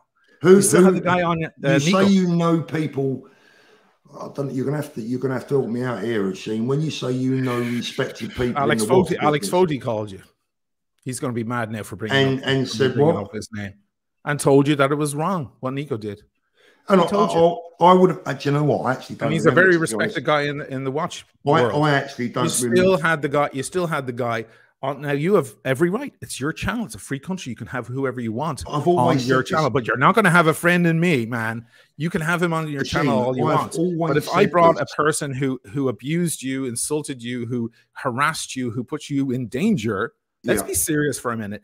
Who put you in danger. If I had that person on my channel who did that to you, I wouldn't expect you to be calling me either, man. Well, I've never worked on the premise that your enemy has to be my enemy. But what I will say is this, Shane, is that as far as the channels are concerned, yes, we are in the entertainment business. And if that means bringing someone onto our channel that, you know, when you watch a documentary at the beginning, it says the following may not reflect the thoughts and views of whatever, blah, blah, blah. I bring people onto my channel for entertainment, for views, just like you do. And at the end of the day, I don't really pay a lot of importance on my personal relationships with who I have on my channel. Because you're a businessman. I credit you for it. You're a killer. You're great. You're amazing. That's why you've made a lot of money. You've made way more money than I have. You're a businessman to the bitter end. But it is a bitter end because we saw where it went. We saw that when push end, but it is a bitter end because we saw where it went. We saw that when push comes to shove, you're going with the money. I would never have a person like that on my channel, regardless of the views. Okay? I like to think. Maybe I'm like that. If Wizard came on this channel now, I'd let him on. Yes. I'd let him on to have his say because people want to hear what he's got to say. He's the reason I'm actually on tonight, Paul. I had no intent of having this discussion with you, and certainly not in front of 1,000 people. Have you spoken to him, by the way? To Wizard? Yeah. No, not since all the shit hit the bricks. No, he sent me a message at one point saying, "Hey, Rockstar," as usual, shit, trying to placate me, and I just kind of ignored it. Does he owe you any money? I haven't spoken to the guy. He doesn't owe me money, no. No. No, he tried to fuck me over. Look, like he's doing with all these other people. Everyone agrees. Had I sent the guy the watches when he wanted them, I would have never seen it. I'd be one of the long list of these poor sods who are all, you know, owed money. I'd be one of them, and. But Nico, it would have been a very different thing. But I stood back and I went, no, this guy's fucking me over. He's holding me for ransom. He's damaging me. It was a very damaging moment, even with Wizard, because I don't have millions and millions to play with. So when that promise of that money was coming through and I held back those watches, the whole thing kind of fucked me up. And I was trying to grapple with this situation. Then my bank shuts me down. It was like a perfect storm of shit. No, I get the bank because they do it all the time. They do it all the time. You told me that back then too. And it is a truth because a banker, a guy who works in a bank actually came on to Tim's thing last night, or it was on the community thing yesterday afternoon to corroborate that claim. They will do that kind of thing. Yeah, they do. I found myself with my legs cut off and owing people money and trying to, make them understand. Now, Spencer was very gracious about it. And much more understanding, and Nico wasn't. He was different, but Spencer wasn't caught with his pants down like Nico was. Nico and the Wizard were caught with their pants down. They were trying to run a little scam to make more money. Shocker, okay? Nico, and I resisted it. I resisted, and they didn't like it. And then they started screaming. Oh, Wizard kind of just disappeared. Asheen, Nico did the screaming because that's what he does best. Nico, one thing I wouldn't. Sorry. Asheen, one thing I wouldn't accept is that Nico has deliberately tried to rip you off. I can't accept that. Okay. I mean, look, there may have been errors with Wizard in the background. I don't know, but I can promise you now, I know lots of people that have dealt with Nico, and honestly, he has never, ever tried to rip anyone off. And if you feel that he was trying to do that to you, what I would say to you is that however it may have looked, I promise you, you're mistaken. Now, I'm not saying that there wasn't an intention from Wizard, but what I can promise you with my hand on my heart in front of nearly 1,000 people is that Nico would not try to rip you off deliberately. Thank you for saying that, but it means diddly squat, I'm afraid, because I have my own sources. I have my own information. I spoke to people in the Netherlands. They contacted me when they saw it all going down. They have excellent credentials. Personal experience, is it? It's not. Yeah, well, them was very personal. Trust me, it was very, very. Well, where personal. are they? You know, where are they? Bring them on. Well, the I can pull them on the channel if you'd like me to do that. But what I'm saying is that I don't believe that Nico has a bad intention in his heart for you. Well, what kind of person phones someone in the middle of the night 100 times? What kind of person records a conversation? That I'll give you. Okay. Right? What kind of person records a conversation illegally, by the way, and then splats it all over the internet? Okay. What kind of person does that? There's two things. What kind of person gets kicked out of the Giorgio Mondani groups because he's harassing other people? What kind of person pulls this whole thing in the first place? What kind of person lies to all the WhatsApp group saying I owe him 42 and he never saw any watches? A bold-faced lie. What kind of person does that?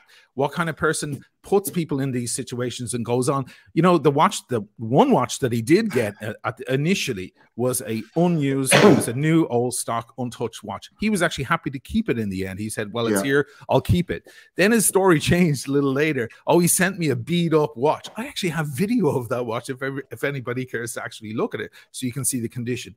But he changed it. He's a bold-faced liar. He's one of the more talented I've ever seen because it's just so brazen. Right in front of you. What kind of person does all of these things? Like, you don't have enough examples and you still defend the guy. There's something wrong, Paul. There's something wrong. You're still defending the dude. He got up to terrible stuff. I'm not. He spread my name, my address, my home address, my phone number across all the WhatsApp. That was wrong. Thousands of people in total. Thousands, because some of these groups are enormous. Okay, that was very wrong too. Oh, that was wrong. Everything was wrong. All the shit he did was wrong. And you're still here going, I don't think he tried to rip you off. No, I don't. He tried to rip me off before breakfast. And after breakfast, honestly, probably came up with a new idea to rip me off. No, give me a break. How many examples do you need? Shane, you agreed that we would both speak. You agreed that we would allow each other to speak, right? You gave me my opinion. I respect that. I'm just going to give you mine. No, that's fine. That's fine. I accept that. But I personally have never seen any. What I've seen in Nico, right, is a man that has. Listen, I'll tell Nico to his face what I will tell anyone else, right?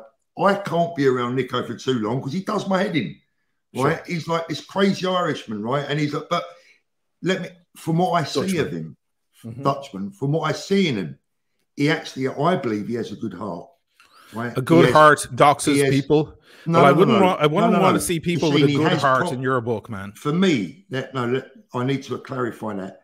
Right. I often hear you ask your audience to understand that you are a former musician, you're an artist, you're an Irishman, you have certain ways about you, you have this, you have that, you have traits that people should respect. Do you not?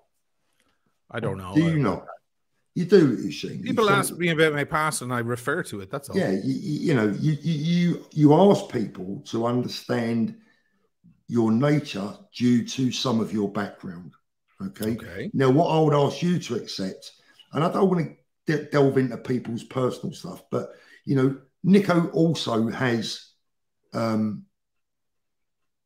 what's the right word? I need to be really careful what I say now. Yeah, I know you do. No, Nico has genuine what's the right word? This is where you're better educated than me. Put it this way, there are things in Nico's life that I allow a passes for. I give him a pass for some things that he does or says because of things in his life. Okay. Right. So what I'm trying to say is that no, mate, look. No, nothing curious and nothing that it's not my business. But what I'm saying is there are things that I forgive Nico for because of his life, right? The guy, for me, from what I see of both of you, do you know what I see? I'm going to be really honest now. I see someone in you that drinks too much, to be honest, and probably says some things that he shouldn't say. I also see someone that's actually very arrogant at times. But I'll take that too. But I do think that you have a good heart. Okay. And Nico has got a big mouth. Sometimes he says things he shouldn't do, just like you. But I also think that he too, deep down, has a good heart. Now, I may be wrong about one of you. I may be wrong about both of you. But that is the way that I see it. And I'm just very sorry. And that's why we're here. That's why we're here, because I'm just really sorry that you both fell out. I'm even more sorry that I fell out with you. And Nico might even think, shut up, 4P, stop talking about me. I might even fall out of him, right? All I've tried to do is help the both of you, ended up in the middle and ended up losing you as a friend, right? When it wasn't my intention. And all I asked you to do right from the very start was let's not get this. Let's put this to bed before it ever gets out of control and reaches the public domain. Shane, I'll finish what I want to say by one question. If you'd have followed my advice, would things have been better than they are now, or would they have been worse? Well, it's hard to know because that's a parallel world that we don't know. But I know that even though things got really tough for me and and my reputation went to shit for a while and I faced a lot of fire and various other things. But not from me. Not from you. I know I can hold my head high. I know that I proceeded with dignity. I was not allowing someone, I was not tolerating someone to behave that way. I was not allowing someone to abuse me the way he did. Remember, man, I didn't pull any moves on you or on him. The moves were pulled on me. I was defending myself, and people started blaming me for defending my position. I can't be scrutinized for defending myself against someone else's horrible actions. If I put up my hands to defend myself from someone swinging a punch, you can't turn around and say, why did you hold up your hands? I held up my hands. I was defending myself from this brutality. I expected other people to be right by my side. I had certain people, but they weren't you, Paul.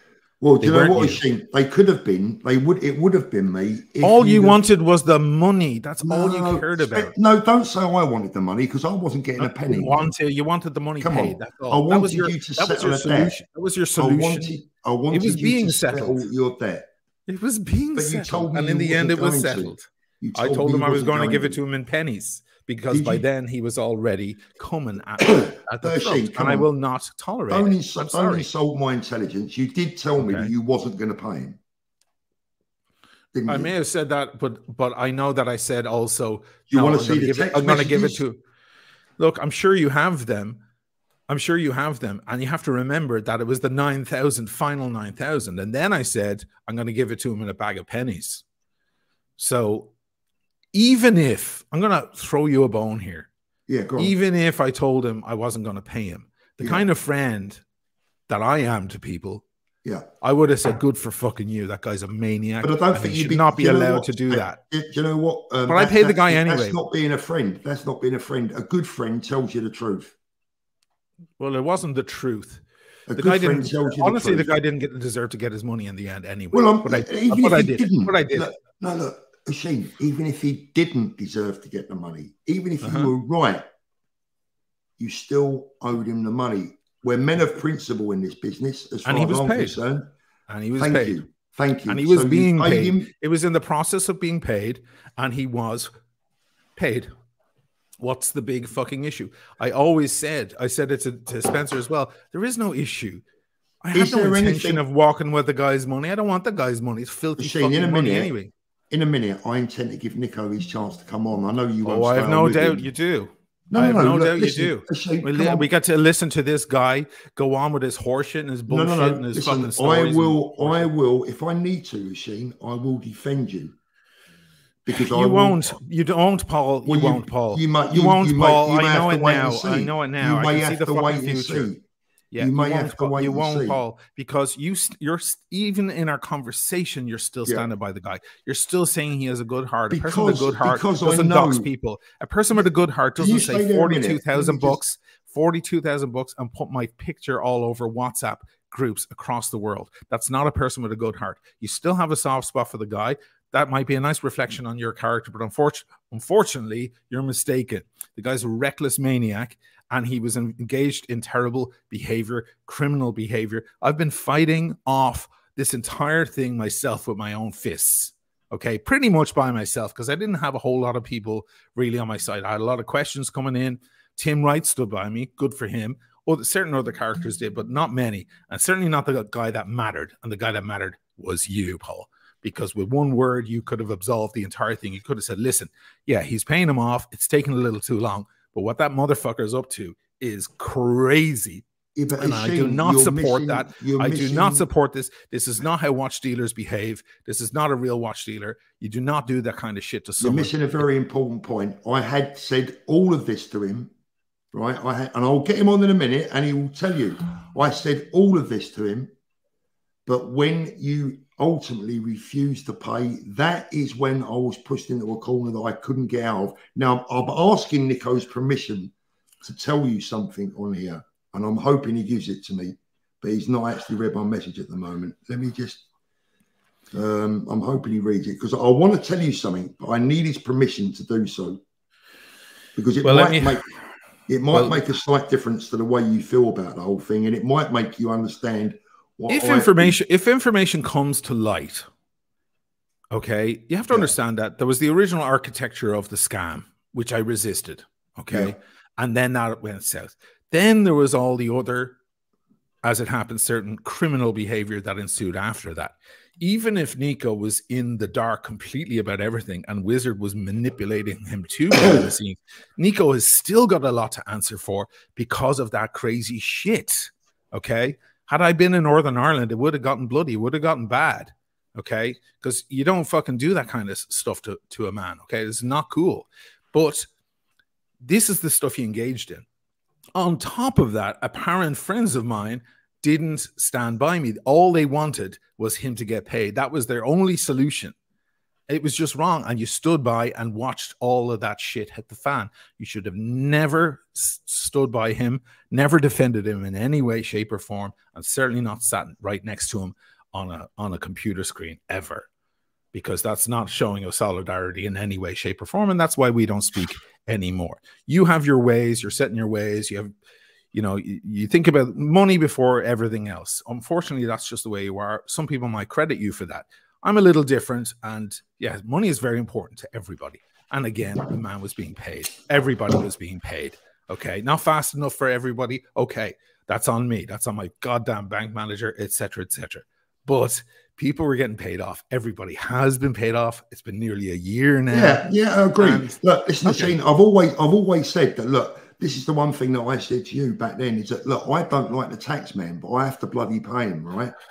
Right. You know, and you know, you talk about analogies, and my words to you back then was, I don't like paying my VAT bill, but I have to pay it.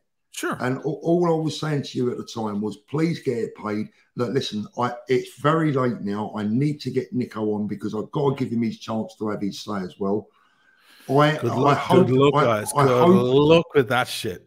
I have to remember this mind that you're dealing with here, guys. And listen, this isn't over. This isn't close to over for me at all. I don't forget the wrongs that have been done to me at all. I do not underplay anything. Nico is a criminal. What he engaged in is criminal behavior. Anyone seen even close to that guy may as well be the same fucking guy. You rub shoulders with this guy in any way, shape, or form, you're as big an asshole as he is. That's, in my book, that's the way it is. Because this went from a disagreement. This went from a fucked up deal and a weird misunderstanding and a disagreement, whatever way you want to describe it, and moved into criminal, ridiculous, horrible, horrific behavior that I'm still paying for today, 1 year later.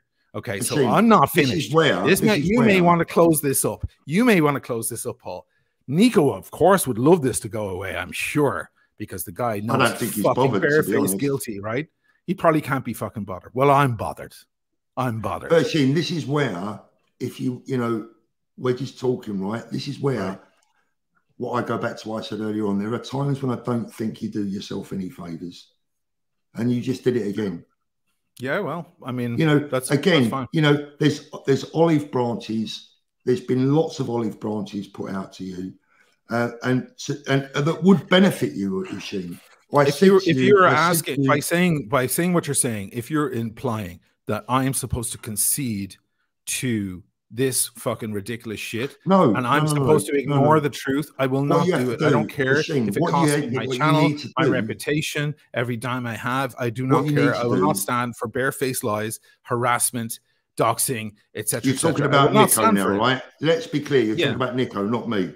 Well, no, you didn't dox me. Okay, so what I'm saying to you is, Nico, sorry, Shane, what I'm saying is that my answer to every problem in life is to talk about it, is to understand it, is to own it, is to use it to your advantage when you have to use it to your advantage. Okay? Nothing was ever gained in business or in life by making enemies. Okay? And you would have been better off right then to have listened to me in a calm, calculated way, took my advice, even if it hurt to swallow the pill, right? Because trust me when I tell you, mate, I've been in positions where I've swallowed bigger pills than you've had to. Believe me. Okay. Believe me. I believe and I swallow it because I know that ultimately I'm benefiting myself and my family. Listen, we're different characters, man. What can I say? What can I say? We're different characters. You've been guilty of cutting your own leg off to spite your foot.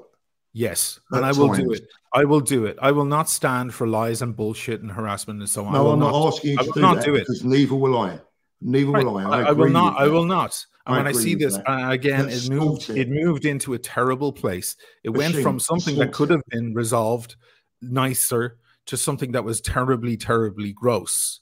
And you're by implying sort what in your head. Sort the problem out in your head. Don't let it eat away at you for the rest of your life. It's not listen, if you excuse me. If you haven't noticed, I've continued on with my head. Yeah, but I think I've continued on with my channel, but I get reminded every single day. Oh, and by the way, can I offer you some congratulations on something? For what? This is how sincere I am, right? Okay. This is I congratulate you this week on overtaking my subscriber level. Is that true? Absolutely. How many subs you got? I thought you had more than me. I did. 3 weeks ago, you were on 2,500 less subs than me. In a couple of weeks, you've actually overtaken me. So well done. I haven't. I did not know that. I'm talking about don't let demons eat away in your head and ruin your relationships and ruin your potential career. Because let me tell you something, Oisin, and this is the one thing that really bugs me. This is the one thing that actually really annoys me because it's screwed us all over. Something big could have happened in this community. I mean, really big. I mean, there is funding out there for a film, all sorts of stuff. I'll get my own funding for my own film. Thanks very much. Well, you were the man to do the lot, though, Oisin. Well, I will do it. Yeah, but you won't have all the right people in it that will bring in the views necessarily. Yes, I will. You watch me. You will. If there's yes, you watch me. I've held my head high. Most people would have disappeared.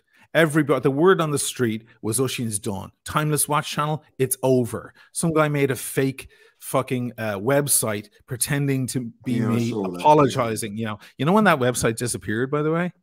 The day after I paid Nico off his final one. Right. That doesn't mean you tell me who the fuck was doing that. Oh, you don't think Nico did it? Well, I didn't say it wasn't. Think one of his henchmen did it? Give me a break. Give me a break. You're too smart for this, man. You're too fucking smart. Give you proof. Listen, well, let me tell you this. Here's your proof, okay? If you can put 2 and 2 together, right? I didn't tell anyone deliberately that I paid him in the end. People are still messaging me. There's still people in your comments going, pay Nico, right? Because I got 2 brain cells. I didn't tell anyone. I didn't make it public for one specific reason. I wanted to see what changed, right? Yeah. Right? And what changed? That website disappeared. Now, you tell me how that happened, because the word on the street wasn't out. It's still not even fully out. You fucking tell me how that happened. You are dealing with a psychopath, a criminal, a maniac. All the evidence is right in front of you. You're going to let him come on your channel now, of all things. Unbelievable. But it continues. It continues. And I've been sitting back for a year going, look at this guy. You're expecting everything your own way. You can't expect to come on my way.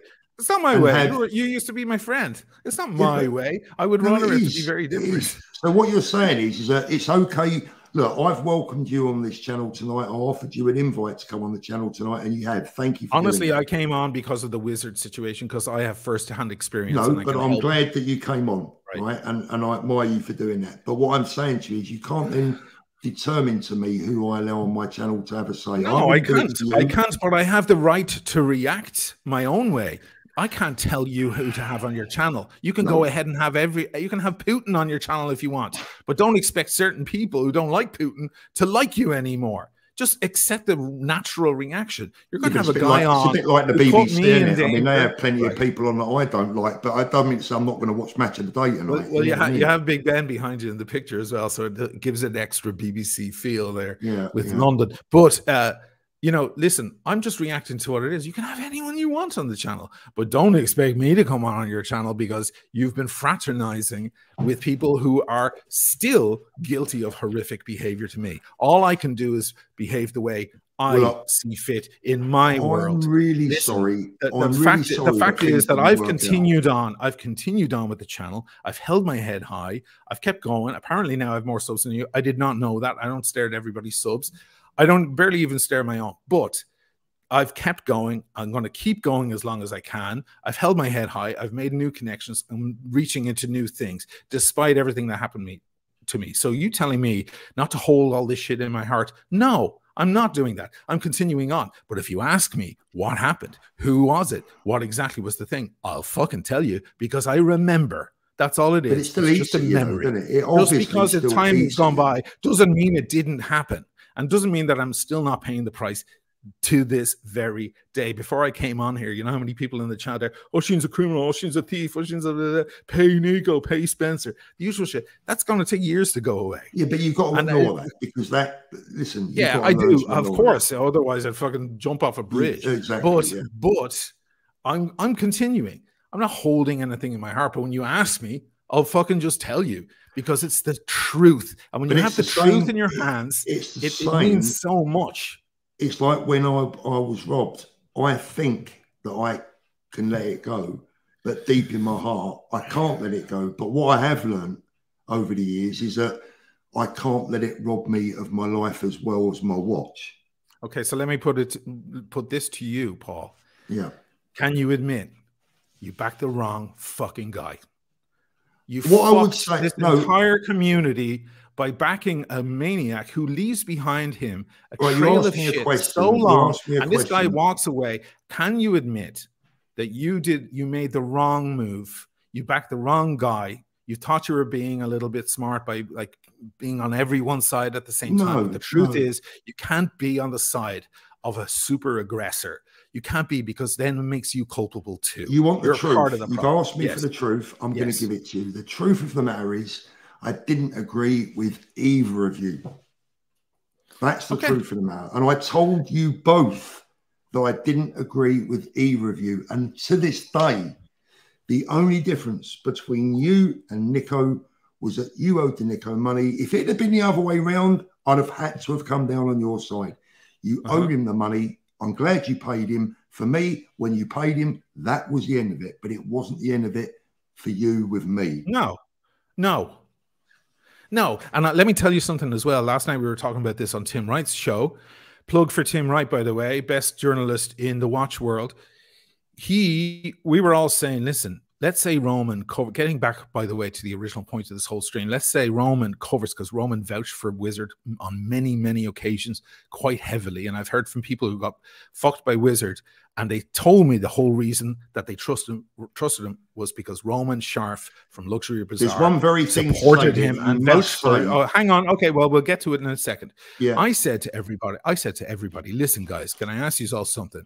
Let's say Roman does step in and do the right thing and say, yeah, I did vouch for this guy. He has been fucking everyone. He owes about $1 million, $1.5 million, whatever the hell he really owes, right? Yeah. And he covers the bill, which, let's face it, Roman probably could do, right? In the bat of an eyelid.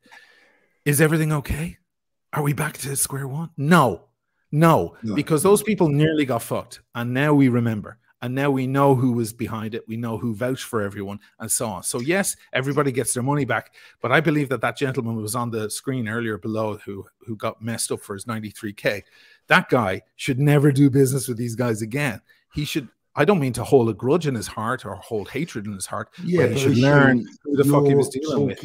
It's just not, on the thing about Roman, can I just say, because this is really important, actually, to be fair, be fair to Roman, right? One of the biggest, actually the biggest victim of this told me that he dealt with Stefano because Stefano had told him that Roman backed him, right? I said, did you check with Roman? Do you know what his answer was? No. Did he have to? Roman was public about supporting him and vouching for him. Well, I haven't seen that, Oisin. You may be right, but I haven't seen it. Why? So you think I'm inventing shit here? I mean, no. I'm not saying you are. I'm not saying you are. Okay, so take it. So take it as fact. I have no reason. Right. Roman has been public about supporting the guy. By the way, Roman was very, very public about supporting Nico, something that is not very cool either. So but if someone said that people knew he's guaranteeing that he's got tickets for the big match on Saturday, right? I'm not just going to give him the money and not. I'll be ringing you and saying, Oisin, the guy tells me you got my tickets for the match Saturday. Is that right? You know, there's over $100,000 involved there, and the guy didn't make a phone call. To be fair, with the benefit of hindsight, don't you think that if someone is because that's the way it works in the watch business. Had he called him, he would have gotten a yes. Well, if he did, Roman, that's a different matter. It's not a different matter because we know people they've come to me and said, Roman vouchers for this guy. He's got to be good. And I said, actually, it turns out the guy ain't so good. And I've been trying to tell everybody because I went through the hell. So listen, I know you want to get the other shit bag on. No. Let him run wild like a wild hog that he is. Okay, go for it. Knock himself out. But I'm going to leave you with this. Two things. One, why did you not bring up Roman once on your chat with that gentleman earlier this evening before I got on? I will tell Okay, you. why on earth are you not talking about the source of the problem? Because once you're under Roman's umbrella, you get backing. That's what the Wizard. The Wizard called the guy CRM Jewelers in Miami. He called him. It's on their channel. He calls and they don't even know who the hell he is, and they're like, "Oh, I did hear about that. Yeah, I did hear about that." And he goes, "Well, I do work with Roman Sharf, and he can vouch for me." And he wasn't lying. Okay. For once, the Wizard was not lying. Okay. The Wizard was telling the truth. Roman backs up. You never brought that up once. And why? I'm going to tell the audience right now why. Before I go, I'm going to tell them why. I'm going to tell them why. Because sharks don't bite sharks. Because you will not go up against any other dealer. You never did. It's not your nature. You've learned you've cut your teeth on the street of London for years, and this is what you do. No matter how bad the shit gets, when you're dealing with another dealer, you stand by your dealers, and you've shown it. You've shown it now explicitly to everyone. You were the cop. You were the cop of the watch world. Excuse me. Let me finish. Right. Excuse me, because I'm going to piss off in a minute, and that'll be that, right? But you are the cop, or you were the cop of the watch world. You would report on watch crime. You would report on all sorts of stuff. The biggest crimes that were going on were happening under your nose for the past year that you were aware of. One of them included your previous friend. But you know what? You never fucking reported on it. You never made an episode saying crime within the watch dealer network. You never once said one of those things. The other thing I want to say to you is, why can't you admit you backed the wrong horse? You were never that guy's friend. Never. Not Nico was never your mate. You didn't like him at all. You just came around because you saw there was business happening between him and Spencer. Like Spencer's your mate, and you had that meeting, that dinner. And the guy's got a lot of subs and he's quite powerful. You know, I'll be cleaning up that mess for fucking years. God knows now what the dude will get up to. We'll see. But, you know, you backed the wrong horse. You went with the wrong guy and you showed zero loyalty to your brother, your friend, the guy who defended you behind your back when people were talking badly about you. And I defended you plenty as well. And I defended you plenty against Nico as well. I didn't see it, you know, but at the end of the day, your entire audience hate my fucking guts. No, look, listen, it's not just because I'm a narcissist or whatever the fuck they think. It's not just because of that. They all think I'm a fucking criminal and I tried to rip Nico off. That's actually what they think. They think I tried to rip someone off. I was the guy getting ripped off. I just wouldn't stand for it. You know why? Because you didn't communicate for the work for a. I was on all the time. I was on talking about it. I bored everybody to tears. Someone that is an artist with their mouth, and you are a verbal genius at times, right? You can talk the iron legs off a donkey. I mean, one of the best expressions that I come up with about you is that you could be in court found guilty of murder and get parole.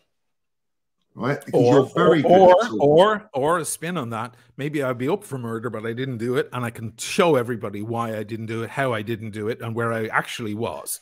And therefore, and someone who's just convinced anyway might in the crowd in the court might say, "You're still a killer. We still don't believe you," even though I've proven it time after time after time with all the facts. A year later, we're still debating about whether this guy was a maniac.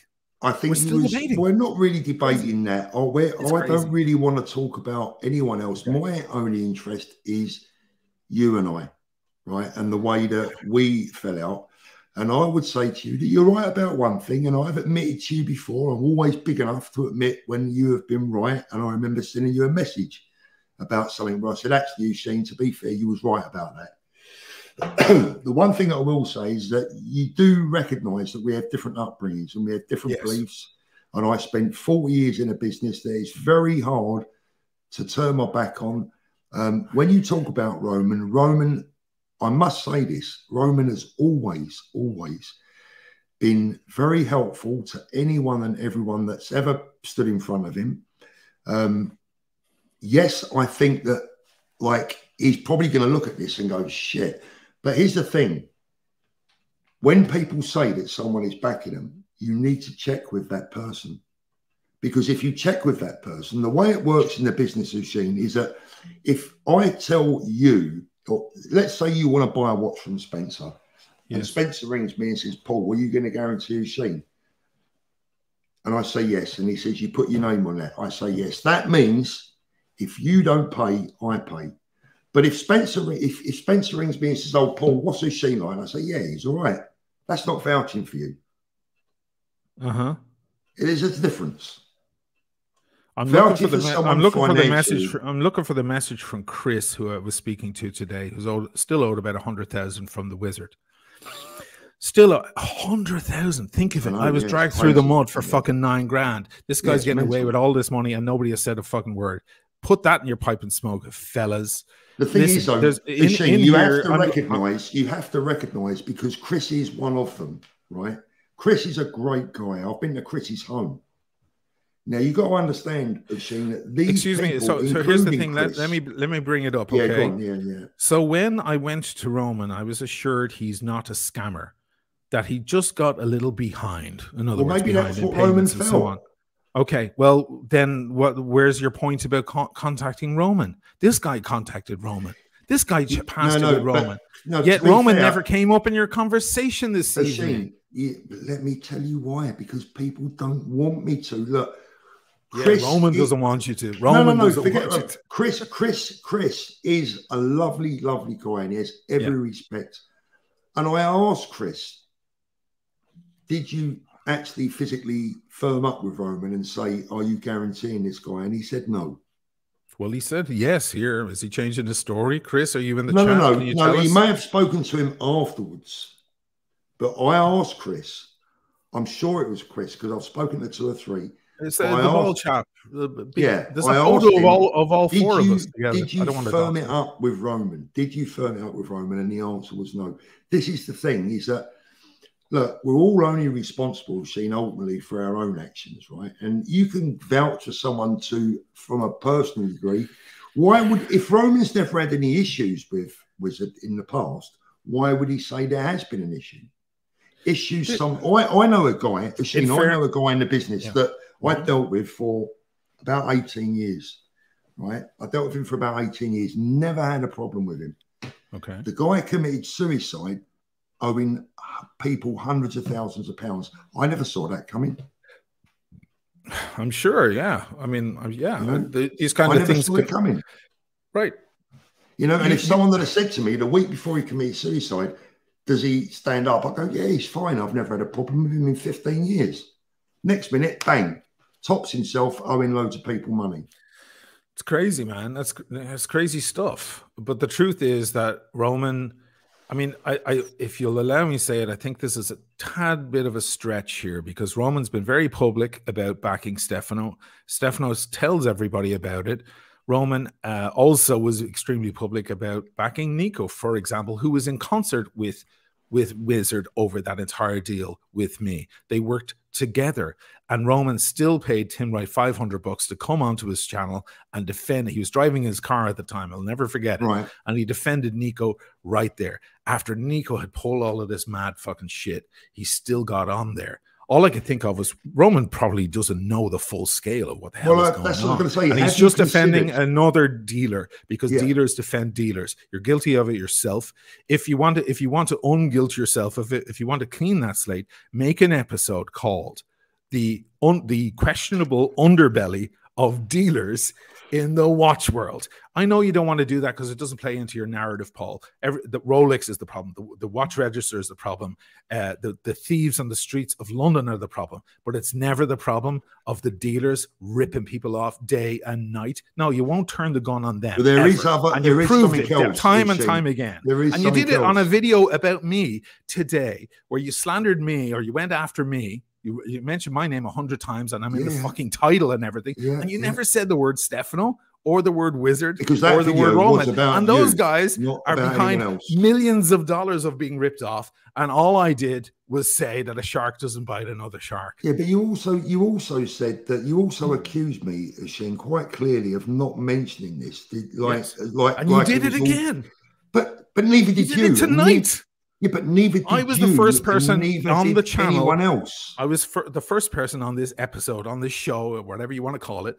I was the first person to say the word Roman Sharf. The words Roman Sharf. Roman. I'm not talking about Roman. I'm talking about fucking even mentioned. I'm talking about Stefano. You didn't even say, and you made a video about Stefano today. Well, also about me, and saying that I was slighting you, or bad mouthing you. Oh, you said there's a particular individual in Canada. A guy wrote in your comments, he goes, listen, I'm in Canada. I'd like to know who this fucking person is. Other people writing to me going, what are you doing in Canada ripping people off? Because I was the only person you mentioned. You left the other guy remain anonymous. Who are you protecting? Who are you protecting? Why are you protecting dealers? You even said that you don't even know if the guy is really a dealer. Now, last year, you were accusing me to other people. Excuse me. Last year, you were accusing people to be a dealer. You were saying that I was maybe trying to become some sort of low-level dealer. This guy is actually doing deals for years and years, and you wouldn't even call him a dealer. Well, I don't know. Because you want to protect the image of the grey market dealers. Well, where's his store? Where's his store? Has he got a store? He doesn't have to have a store. He can still be a dealer. I know he can. I don't have a store, and I apparently was a wannabe dealer, according to you. There's a difference. Look, there's a flipper backpack dealers. There's all types of dealers, right? What I'm saying is, in my world, he would be seen as a bit of a chance or a runner, you know. Well, you're really vouching for Roman Sharf's integrity right now, because of course, according to Roman Sharf, he is a dealer he vouches for. Well, if that's what Roman believes, that's what Roman believes. And Roman has $100 million business, right? So if that's what he believes. There is no joke. There is no question about whether he's a dealer. He totally is a dealer.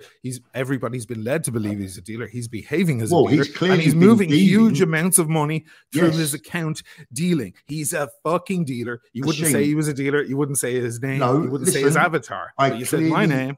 I clearly. Cheers. Thanks for that. I clearly see that he has been dealing. But there is another thing as well, is that when you spoke about me last night, you clearly insinuated that I am two-faced for not mentioning it. Asheen, you have to concede and admit and be fair. The victims, including Chris. Not. Oh, well, here we go. Even Chris. I'm not backing out on that. I'm not backing out on that. The guys asked me not to speak about it. The victims asked me. Doesn't matter what they asked you. It doesn't matter what you have a moral obligation to tell the people before they get fucked. In the same way as you tell people not to fall for the post scam, for the bank transfer scam. In the same way as you say keep your watches under your sleeve. The same way as you have that moral or you've taken upon yourself that moral obligation over the past 3 years to tell the entire watch community, be safe here, be safe there, check this, check that, do this, do that. The one thing you will not do is turn the focus back at your brethren, because this is the way you're trained. It's almost not your fault, man.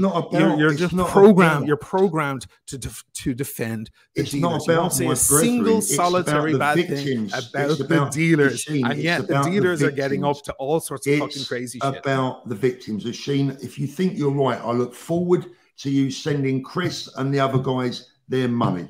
Why you keep saying that? That's a weird. It was very distasteful when you said that earlier to that chat. By the way, because what?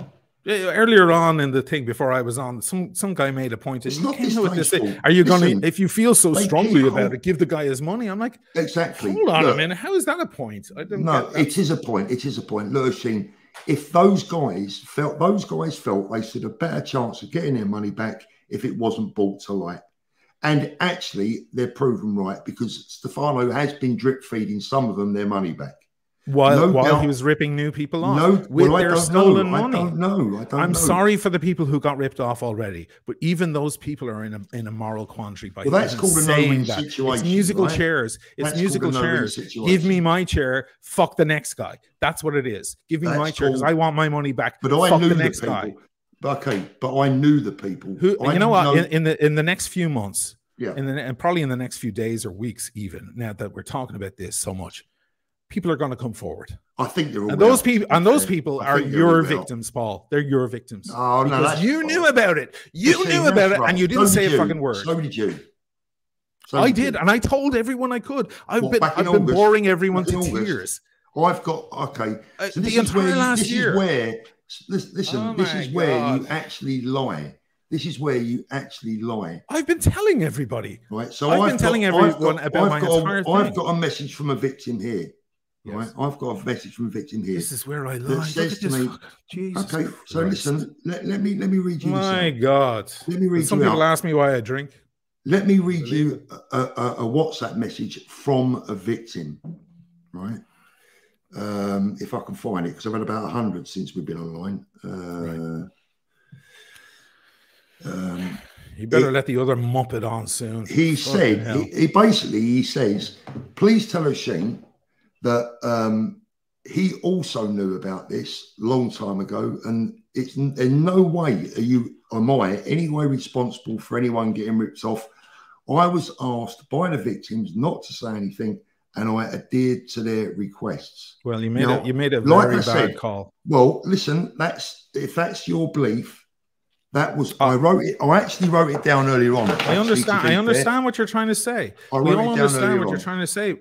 The big question was it the right or the wrong decision not to say anything? I saw that there were two risks. Yeah. There were two risks. One, if I went public with it immediately, and almost certainly ruin any chances of anyone getting any watches or money back. Correct. Bearing in mind that I've been speaking to these people in person and with more than one or two victims. The other option was to stay quiet in the hope that the person involved wasn't doing it anymore, in the knowledge that he was at least paying back some of the money he owed. Now, the people, I took the decision to go with the people who I actually knew. If there are any other victims, I never spoke to them. I hadn't been to their home and I didn't know them. What decision would you have made?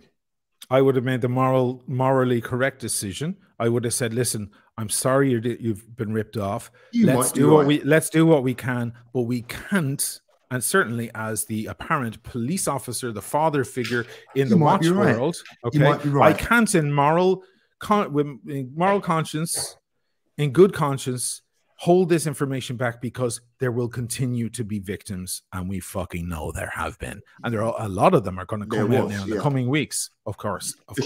And if those people, listen, I feel bad for the people who got ripped off, including Chris, including the gentleman who was on earlier, and so on. But for them to ask you that is also, it's okay. I'm going to give them a slight pass and say it's a moment of desperation for them. But you can get in trouble under the eyes of the law. If you know someone killed someone, you have to tell the fucking police. If it comes out later that you knew the whole time and he kept killing, you're going to this.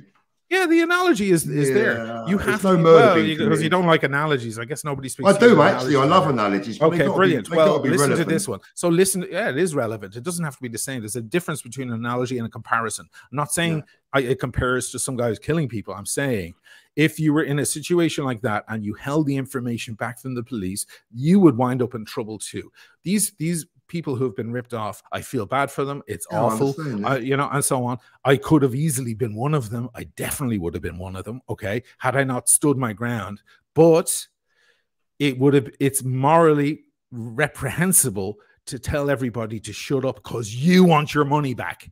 In the meantime, other people are getting fucked. Let me read you get your money back, it's paid for by the pain and suffering of other future victims. It's not something you should have done. And honestly, my good friend OC is pretty guilty of the same thing. Let me read you an email that came in today, right? And then we'll call it a day if you finish, right? Go ahead. It says, Paul, when they've asked not to be named, Paul, just a quick note to again express my sincere gratitude for the support and assistance you provided me with this mess. When I learned that some in the community were trying to insinuate a cover-up took place, I wanted to help clarify details for your viewers. The dynamics of this mess have been complex with a lot of moving parts. It's easy for some so-called members of the community without any skin in the game to want to write their own narrative. If only things were that simple. At what point does a failed-up business deal turn into a scam? This same individual, Stefano, was involved in the OC Nico fiasco. Was that a scam or a failed up business deal? Another individual shipped a watch to Stefano and waited weeks to get paid. Was that an attempted scam or a slow paced situation due to the unforeseen circumstances? Only very recently, I did learn of a situation with a gentleman paying for and never getting a 5711. That was obviously the gentleman I had earlier on. Right. It is my understanding that recently and more individuals have had various issues with Stefano were making themselves known. So a decision was made by Tim to bring this issue to the forefront on his channel. I was given the courtesy of a heads up. It had become clear that this was no longer an issue only affecting me. So therefore, it wasn't my decision whether or not Stefano's business dealings should be discussed or not. And he finishes, I consulted with you and several others on my situation, including other watch collectors and YouTubers and grey market dealers. Some people very known to the watch community were made aware of my situation.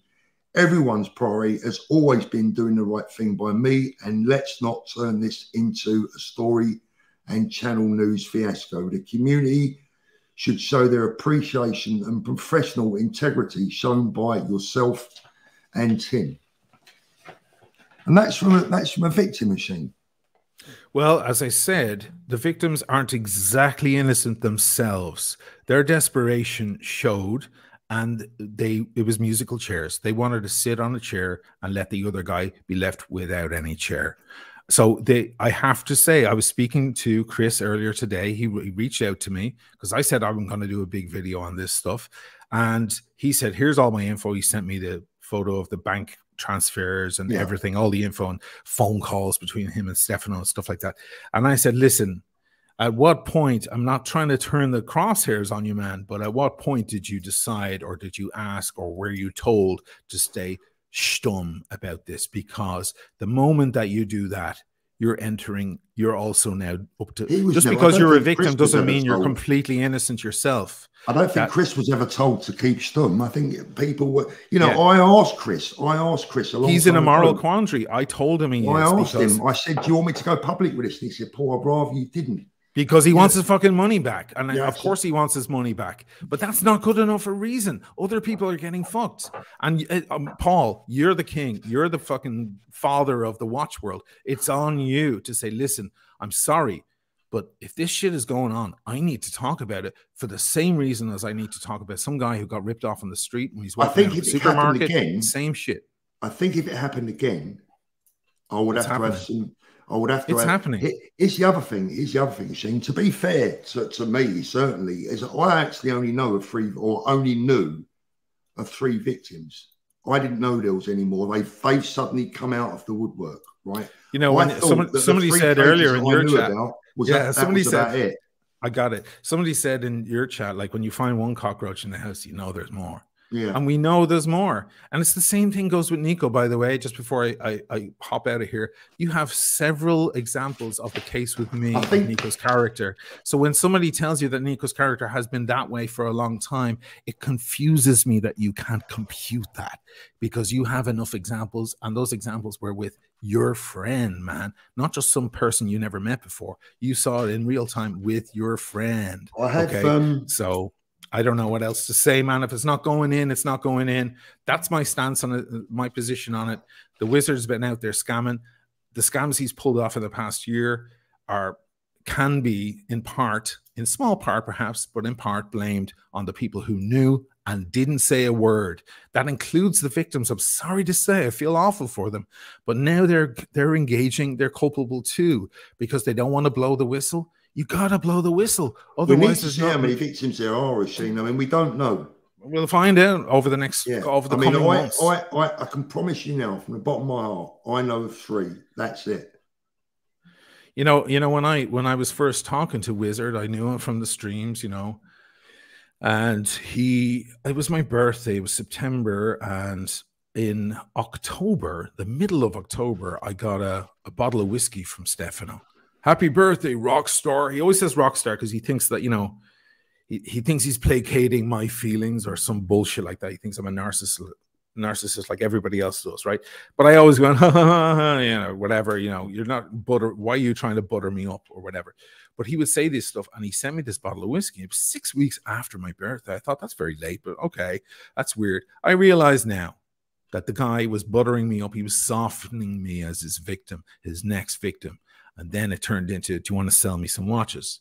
And at the time, I was getting a little strapped for cash. And I was like, you know, I've got far too many watches and not enough money in the bank. So why don't I sell a watch? He wanted 3. I was like, 3? I don't want to sell 3. But then in the end, I went, yeah, I could use the money.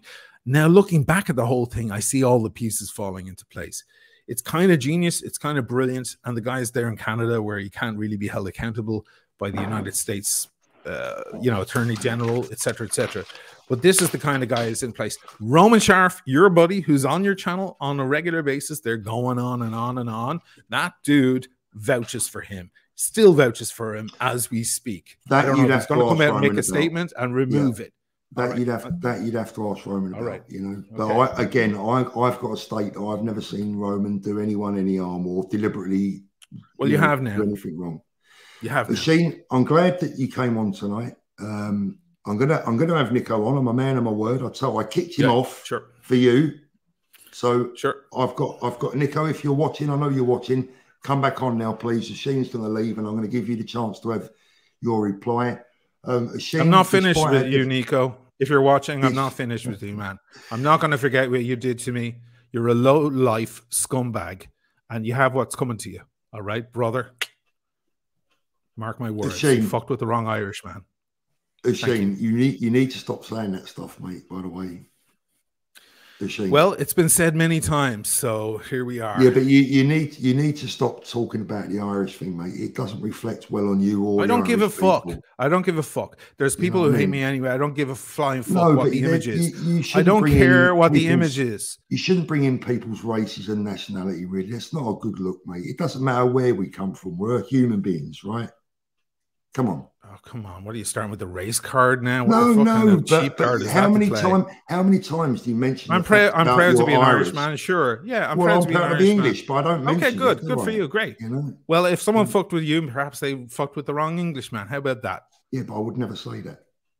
You know, it's well, not good. You're not doing we're a little bit different. It's friendly advice, mate. You know, you're an Irishman, I'm an Englishman. What the shit? We're both human. Leave it at that. It doesn't matter. That's what race I am. I'm a human. I mean, that's a magnanimous position to take, and I commend you for it. But you say it like it's supposed to be scary, and it doesn't scare people. You know, so just be a human being, Asheen. Just be you. Doesn't matter where you come from. I'll be me, I promise. Good man. Right, listen, seriously, on a serious note, appreciate you coming on. We don't see eye to eye, but I don't hate you. I've never hated you. Okay? I don't hate you either, Paul. I don't hate you. You fucked me over. And trust me, no, I didn't fuck you over. Yes, you did. You fucked me, dude. Yes. Well, we're going to start arguing again. So I was trying to win. I was trying to win on a good note. Look, Asheen, this is. We're not ending on any good note. The reason I haven't been supporting your channel, coming back on your channel, is because you supported that maniac. Okay. You supported him. You sided with him. You had him on your goddamn channel. May God forgive you. That's it. Oh, what God? The Irish God. You fucked me over, dude. That's why we're not friends anymore. I don't hate you. I wish you the best. I don't hate you. I know you have a big heart. I know you're a good man, but you fucked me over. Sorry, brother. It was a good friendship while it lasted. Asheen, I was going to say the last thing is that I will keep your name politely out of my mouth, and I would appreciate it if you do the same for me, especially when it comes to saying things that aren't true. Okay, is that fair? Excuse me, you can't tell me what I can say and not say, and you can't tell me what's true and what's not true. I'm asking you not to tell lies. You can't tell me what's true and what's not true, and don't try to play it off as some sort of brotherly, okay, agreement, handshake. Excuse me, if you get up to some crazy stuff or you defend some asshole, I will call you out on it. The watch community will call you out on it, and we're going to do it. So you can't muzzle anybody. Not after muzzling you, Shane. I'm asking you not to lie. There's a difference. Lying is. I'm not going to lie about anyone. I'll tell the truth about it. Fine. And if you think it's not true, then you can. The truth I can live with. Lies. Well, the truth is, you went on today. You made an episode about a guy who's been ripping people off, and you never mentioned his name, but you meant I was saving his name 100 times. That video was about you. Tonight's video was about him. So two different videos, two different subjects. I can only fit so many topics into a 3-minute video, Shane, right? So earliest was that, tonight's that. I wish you well, mate. Okay, see you later. I wish you well. Bye-bye. Nico, where are you? Come on. You said you wanted to come on. You got nearly 900 people in the room, and I'm staying up late for you. Hold on a minute. Right, Nico. Oh, he wants a link. That would help, wouldn't it? Right, Nico, I will send you a link. Bear with me. Sorry, mate. I didn't realise you didn't. You must have had a link. You was on earlier. Let me find the link. Yeah, I'm trying, Nico. I did send it to you earlier. How did you get? Hold on a minute.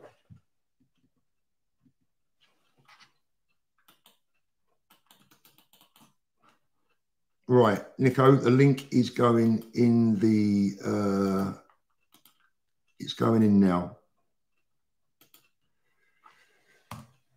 There you go. Link is in the chat, Nico. So please come on whenever you can.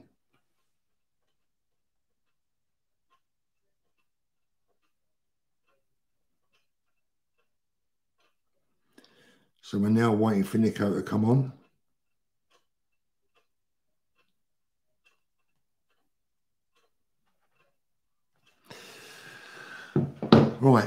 830 people. God, blimey, ain't you lot got work in the morning? Let's have a look. Has that picture gone a bit blurry? What's going on? Nico, have you been waiting up all this time to get your say on the channel? Yes. Sorry to keep you so long, but that for a couple of hours. But Nico, I'm just going to ask you something. I need to ask you a question, but it's a personal one. Of course. But this really, really is important. I don't think you understand how important this is. I've sent it to you. Just say yes or no. No, I don't think it's relevant, Paul, in any way, shape, or form. It's Nico, not something that. Nico, I'll accept your word, but my friendly advice to you was it really, really does matter. No, I'm going to respect that. your opinion, because for me, it explains a hell of a lot. Listen, I can speak about it myself, but I don't want to use Please ADHD for the reason why I am who I am. That's not who I am. You want to talk about that? That's completely fine. I don't want to use it as excuses. Because Nico, the reason I wanted to mention it, thank you for saying that. But the reason I wanted to mention it is I don't think you're giving yourself enough space when you don't give it any importance. Because I have someone very close to me that has the same condition. And trust me when I tell you, I understand it. Listen, it's not. I've dealt with it from a very young age, and whatever it is, it gave me everything I have today. And it's sometimes a downfall. It's not a reason. I'm very grateful for that, but that's completely irrelevant. So okay. Well, I think it's big of you to say that it's irrelevant. In my opinion, it does explain some things, and it certainly explains. It explains passion. It explains passion. It explains a feeling of justice. It explains that stuff. But you know what? That's not bad, right? But the reason why I waited and wanted to come on is completely different from that, right? I mean, I'm just hearing that someone owed money all of a sudden, and I'm staying in the background. I've stayed away from everyone for months. I didn't join any live stream. And all of a sudden, my name again is being dragged into the dirt for absolutely nothing. And that stuff I'm kind of a bit done with, right? I can understand that people want certain dramas or whatever. And you know what? In the beginning, when I was watching the stream, it was quite entertaining. But one thing isn't entertaining, which is that people lose their money and lost their money. How my name getting conflicted with that, it just blows my mind, right? Stefano, and let me say it very, very, very clear. Stefano is an absolute crook for owing people money, right? I don't know Stefano that well, right? But all I know is that one time I checked with Roman about Stefano, and Roman says that's a no-go because he owes us a lot of money. Fact. Right? Is that recently? Recently, Nico? No, it's a couple of months ago. It's probably in August. Well, that's recent, isn't it? Yeah. All right. So anyway, and I will fight as hard as I fought for the people that were owed the Seacoast that Oshin didn't send for 2 years. Luckily, very very fortunate that is over, and I will fight as hard as I fought for the money that was owed to me. Right, and luckily a good chunk of that money is paid, right? But you've been an absolute legend in that because you've been the reason, together with Spencer, to make that happen, right? And I'm very grateful for that. And what you've said today has only been based on the truth. Everything you've said today was the truth, and everything you've said about me is also the truth.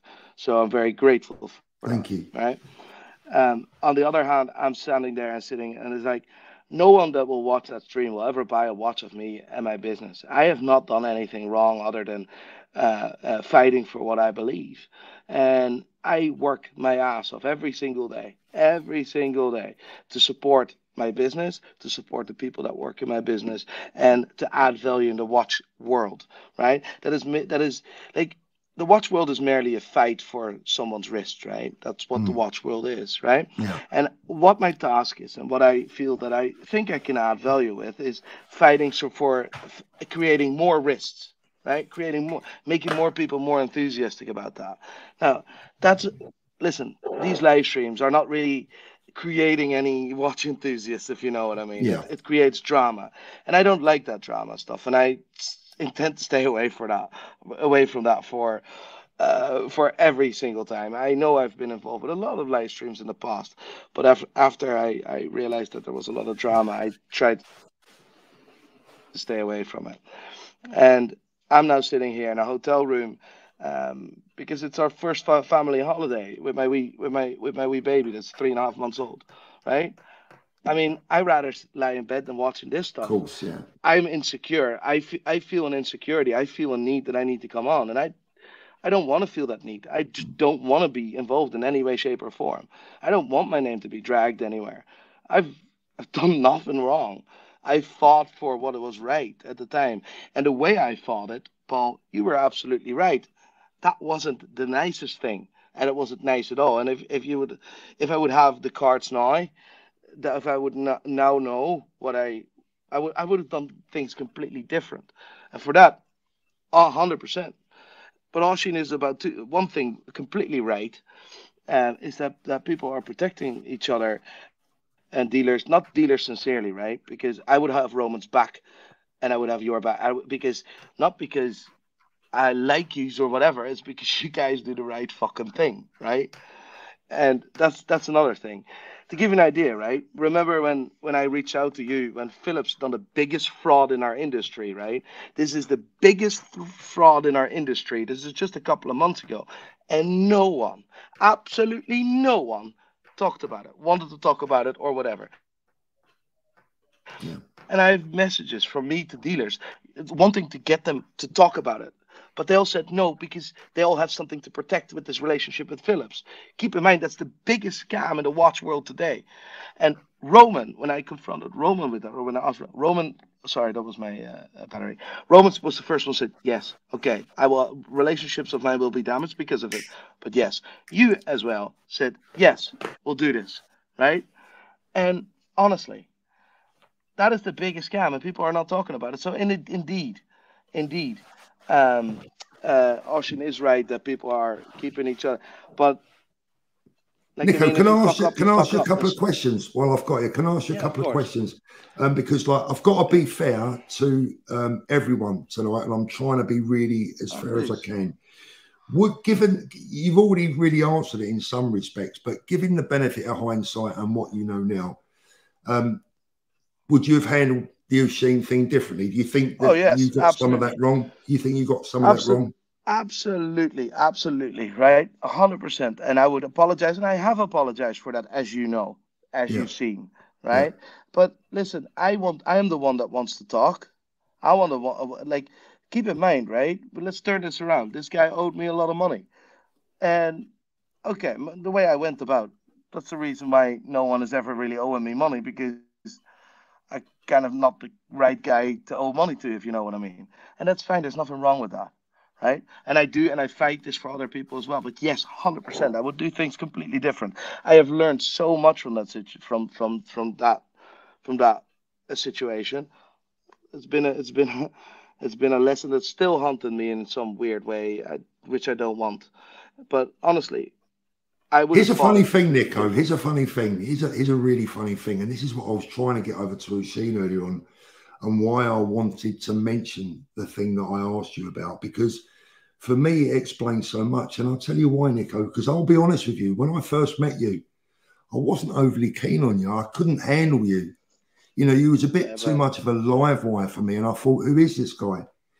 But then I learned more about you, and I learned about... Here's the thing. Oshin mentioned you ringing him at like silly hours in the morning or whatever. Oh yeah, I did. Right? I did. But I Nico, was raging, mate. You've done it to me as well, right? I'll tell you something. People watching this now, right? This is Nico. Nico would like FaceTime me at like 11:30 at night, and I'm thinking, who FaceTimes someone at 11:30 at night, right? And I thought you was a bit doolally. I'm thinking, this bloke's not right in the head, right? There's something wrong with this guy. And then I get to know you a little bit more. And what I actually find is someone very close to me with the same, can I use the word condition or issue? Which word would you prefer that I use? Whatever. symptom, right? I have it's someone a superpower. Yeah, I have someone very close to me that he's someone a lot younger, actually, a lot younger than well, they're a teenager, to be fair, right?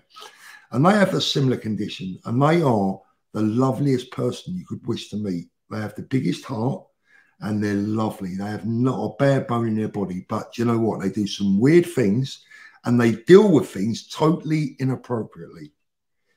And it's just, this is Nico, right? This is Nico.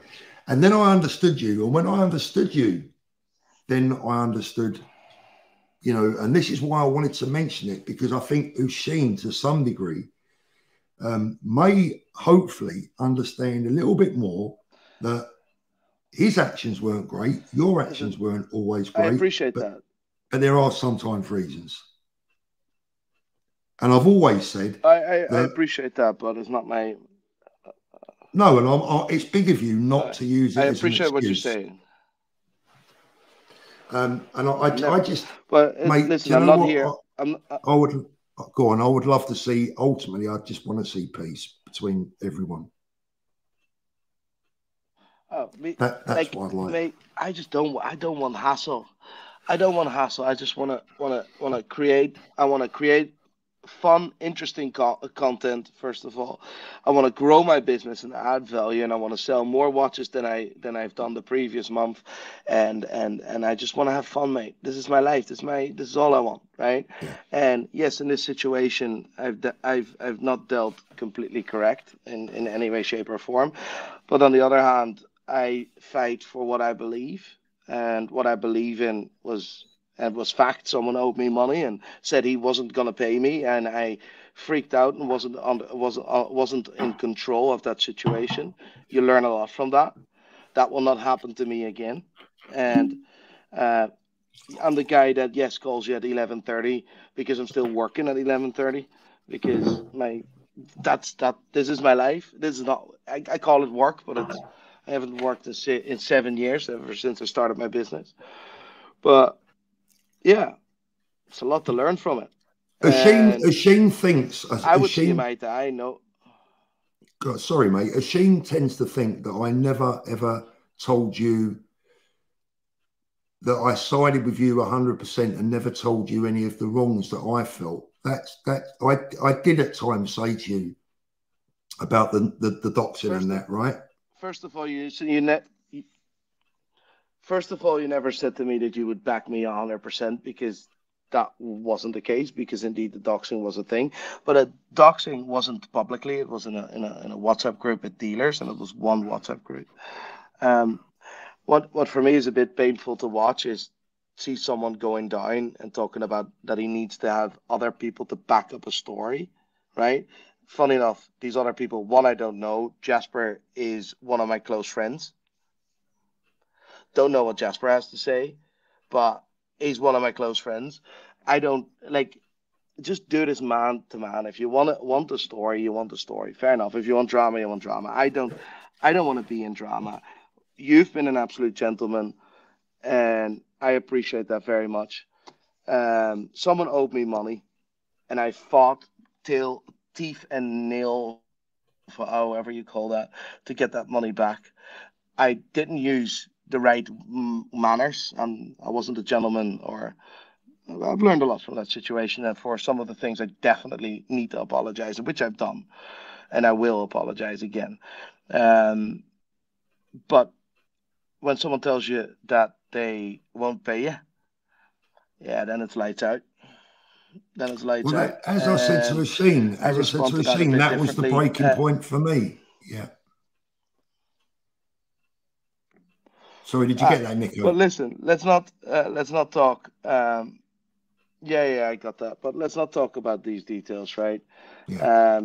I done what every other watch dealer done when they don't pay, and we shared it in a group with, in total, 12 of the biggest watch dealers and the most important watch dealers, and they share details. It's called the admin group. Right, and we share those details with each other, because to make sure that there's not more victims happening. Yeah. I've done that, right? Hindsight, I wish I'd done that differently. Honestly, I don't want to speak or hear.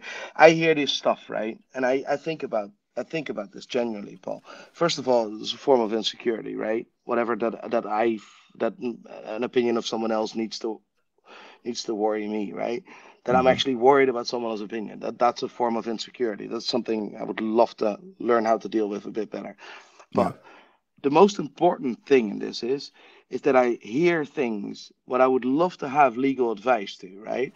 Because, like I said, I will not never sell a watch in that group. Fact, there's other reputation damage for things that are absolutely incorrect saying, right? Things that are said. I would love to have legal advice on that. And if someone watches this and that knows stuff about legal, please reach out to me, because I would love to dissect that stream. And the things that are being said are not pretty, mate. And that's actually harming, and it's actually based on not facts. And for me, that is insane. And that's not stuff I like, right? You know what I mean, right? Criminal, what kind of criminal stuff have I done? After 2.5 years being a public figure, after more than a year being one of the biggest people in our industry, there's still no skeletons out there, because there's none. And you can dig and try and whatever as much as you want. You won't find them because they're non-existing, right? And if you come out with these things, you need to back them. Well, right? that you know, look, Jasper Nico, I and I don't want to fell see out for a bit. Okay, I mean, I don't know this, Jasper. I don't want to. I certainly don't want to sit here and be accused of Oh no, just, it's fine. you It's know, fine. being your yes man. But What I would say to you is this: is that you're actually right about that. Is that, you know, like I said to Sheen earlier, I've never ever had a complaint about you, ever, from anyone. I've had a few people tell me you're a pain in the arse, but I've never had any complaints about you. You know, so I can only speak as I find. Listen, you know how much business Spencer and I have done, right? Of course, yeah. I know how much business you've done with a lot of dealers. Like the amount of business that we've do. And fair enough. And I'm not here to protect my reputation, because I've given up on the fact that we will sell a watch to any of the people that watch this shifts. It's fine, right? I've given it up a very long time ago, and I don't feel the need to defend myself because I've done nothing wrong, right? But I am interested in a legal point of view from like what is actually being said here, and what, because it actually potentially could be a damage in reputation, damage in a company. I'm very curious because I'm not really into that legal stuff, etc. I don't want to make a big deal out of it either, but it's just like whatever, right? I can't be arsed with negativity anymore. I just want to fucking talk about my favorite subject. I tried to sort of warn Sheen about that earlier on. You know, people must realise that everyone I'm talking about now, you know, what they say on these streams is not, you know, free speech sometimes comes at a cost, right? So, you know, people need, if they're going to say things, they need to be able to back it up if push comes to shove from the legal system. So, you know, I don't want to see anyone get into any bother. I don't want to see anyone get into any trouble. Nico, I'm absolutely knackered, mate. It's nearly 1 o'clock. Is there anything else you wanted to add before we close up? The only thing I like to add is don't include me in any drama, right? Just don't, right? Stefano's a fucking ballbag for not paying, for owing people money, and he should be. And I will fight the corner. I would love to get in touch with the people who we owe money to, and they can expect a fucking someone that will have their corner, someone will have their back, right? Yeah. But I don't want to be involved publicly in any drama. I just want to make Nico, I've been fun trying content, to but people stay enjoy out of it. Some people don't. Yeah, I've been trying to stay out of it for a very long time. Stuart, just so that you know, I've just seen your message. I'm not ignoring anything. I've actually ignored all of the messages because I think the guests, I can't deal with the level of guests that I've had tonight. And read, we've now had over 4,000 messages tonight. I cannot read them, take them in, and deal with my viewers. So Yeah, absolutely. I apologise to anyone whose comments I've missed or not read out. I will try and catch up with them tomorrow, but 4,000 was going to take me all day. Nico, I'll say the same to you as I said to Shane. Thanks for coming on. I really appreciate it. Let's try and, get into a more positive frame of mind for the rest of the year. We've got all sorts of good stuff to look forward to. I wish everyone well, and thank you, everyone, tonight for tuning in. If you haven't already, please hit that thumbs up. Go on, mate. Was you going to say something? Can I say one thing? Yeah, sure. I just wanted to say appreciate what you're doing, and listen. And I know Oshin is watching, so that's all positive. I said, Oshin, if you ever want to talk properly, without cameras or anything, and we can put our differences to bed, I'm always open for it. As you know, I've always been that, and I'll still be that. I don't close any doors, that's us. For me, it's dumb. I just want to fucking do what I love. That's all. Yeah, that would be my advice to both of you, to ultimately shake hands. I'll tell you what we should do. You know what we should do? We want to raise $1 million, right? What we should do is we'll have a free 1 minute round. I'll be the referee. That would be bigger than Jake Paul and Tommy Fury, mate. No, mate. I'm getting more in YouTube game and more into YouTube boxing. Tried to stay away from fucking drama, but boxing is coming, but not with someone in the watch community. All right, mate. Listen, you have a good time. Look after the family, and thanks for coming on. All right. Take it easy, Nico. Cheers, lad. See you later, mate. Bye-bye. Right, guys. Just before I close up, I know there's a lot of people have been WhatsApping me tonight. There's probably about 80 WhatsApps there that I will eventually have to try and catch up with. But right now, I am just going to get myself off to bed. Thanks for coming in tonight. Thanks for watching. Told you it's going to be a big one, didn't I? Take care, everyone. We'll see you soon. I'm going to play the outro. Thanks a lot. Are you looking to sell your luxury watch, but want a smooth and easy transaction? With well over a decade's worth of experience, here at AJ Chrono, we're highly respected and internationally recognized within the industry. Selling your watch couldn't be easier. Simply fill out the details of your watch on our website and receive an immediate valuation. With our secure and insured collection service, we make the whole process safe and simple from start to finish. You can of course also come and drop the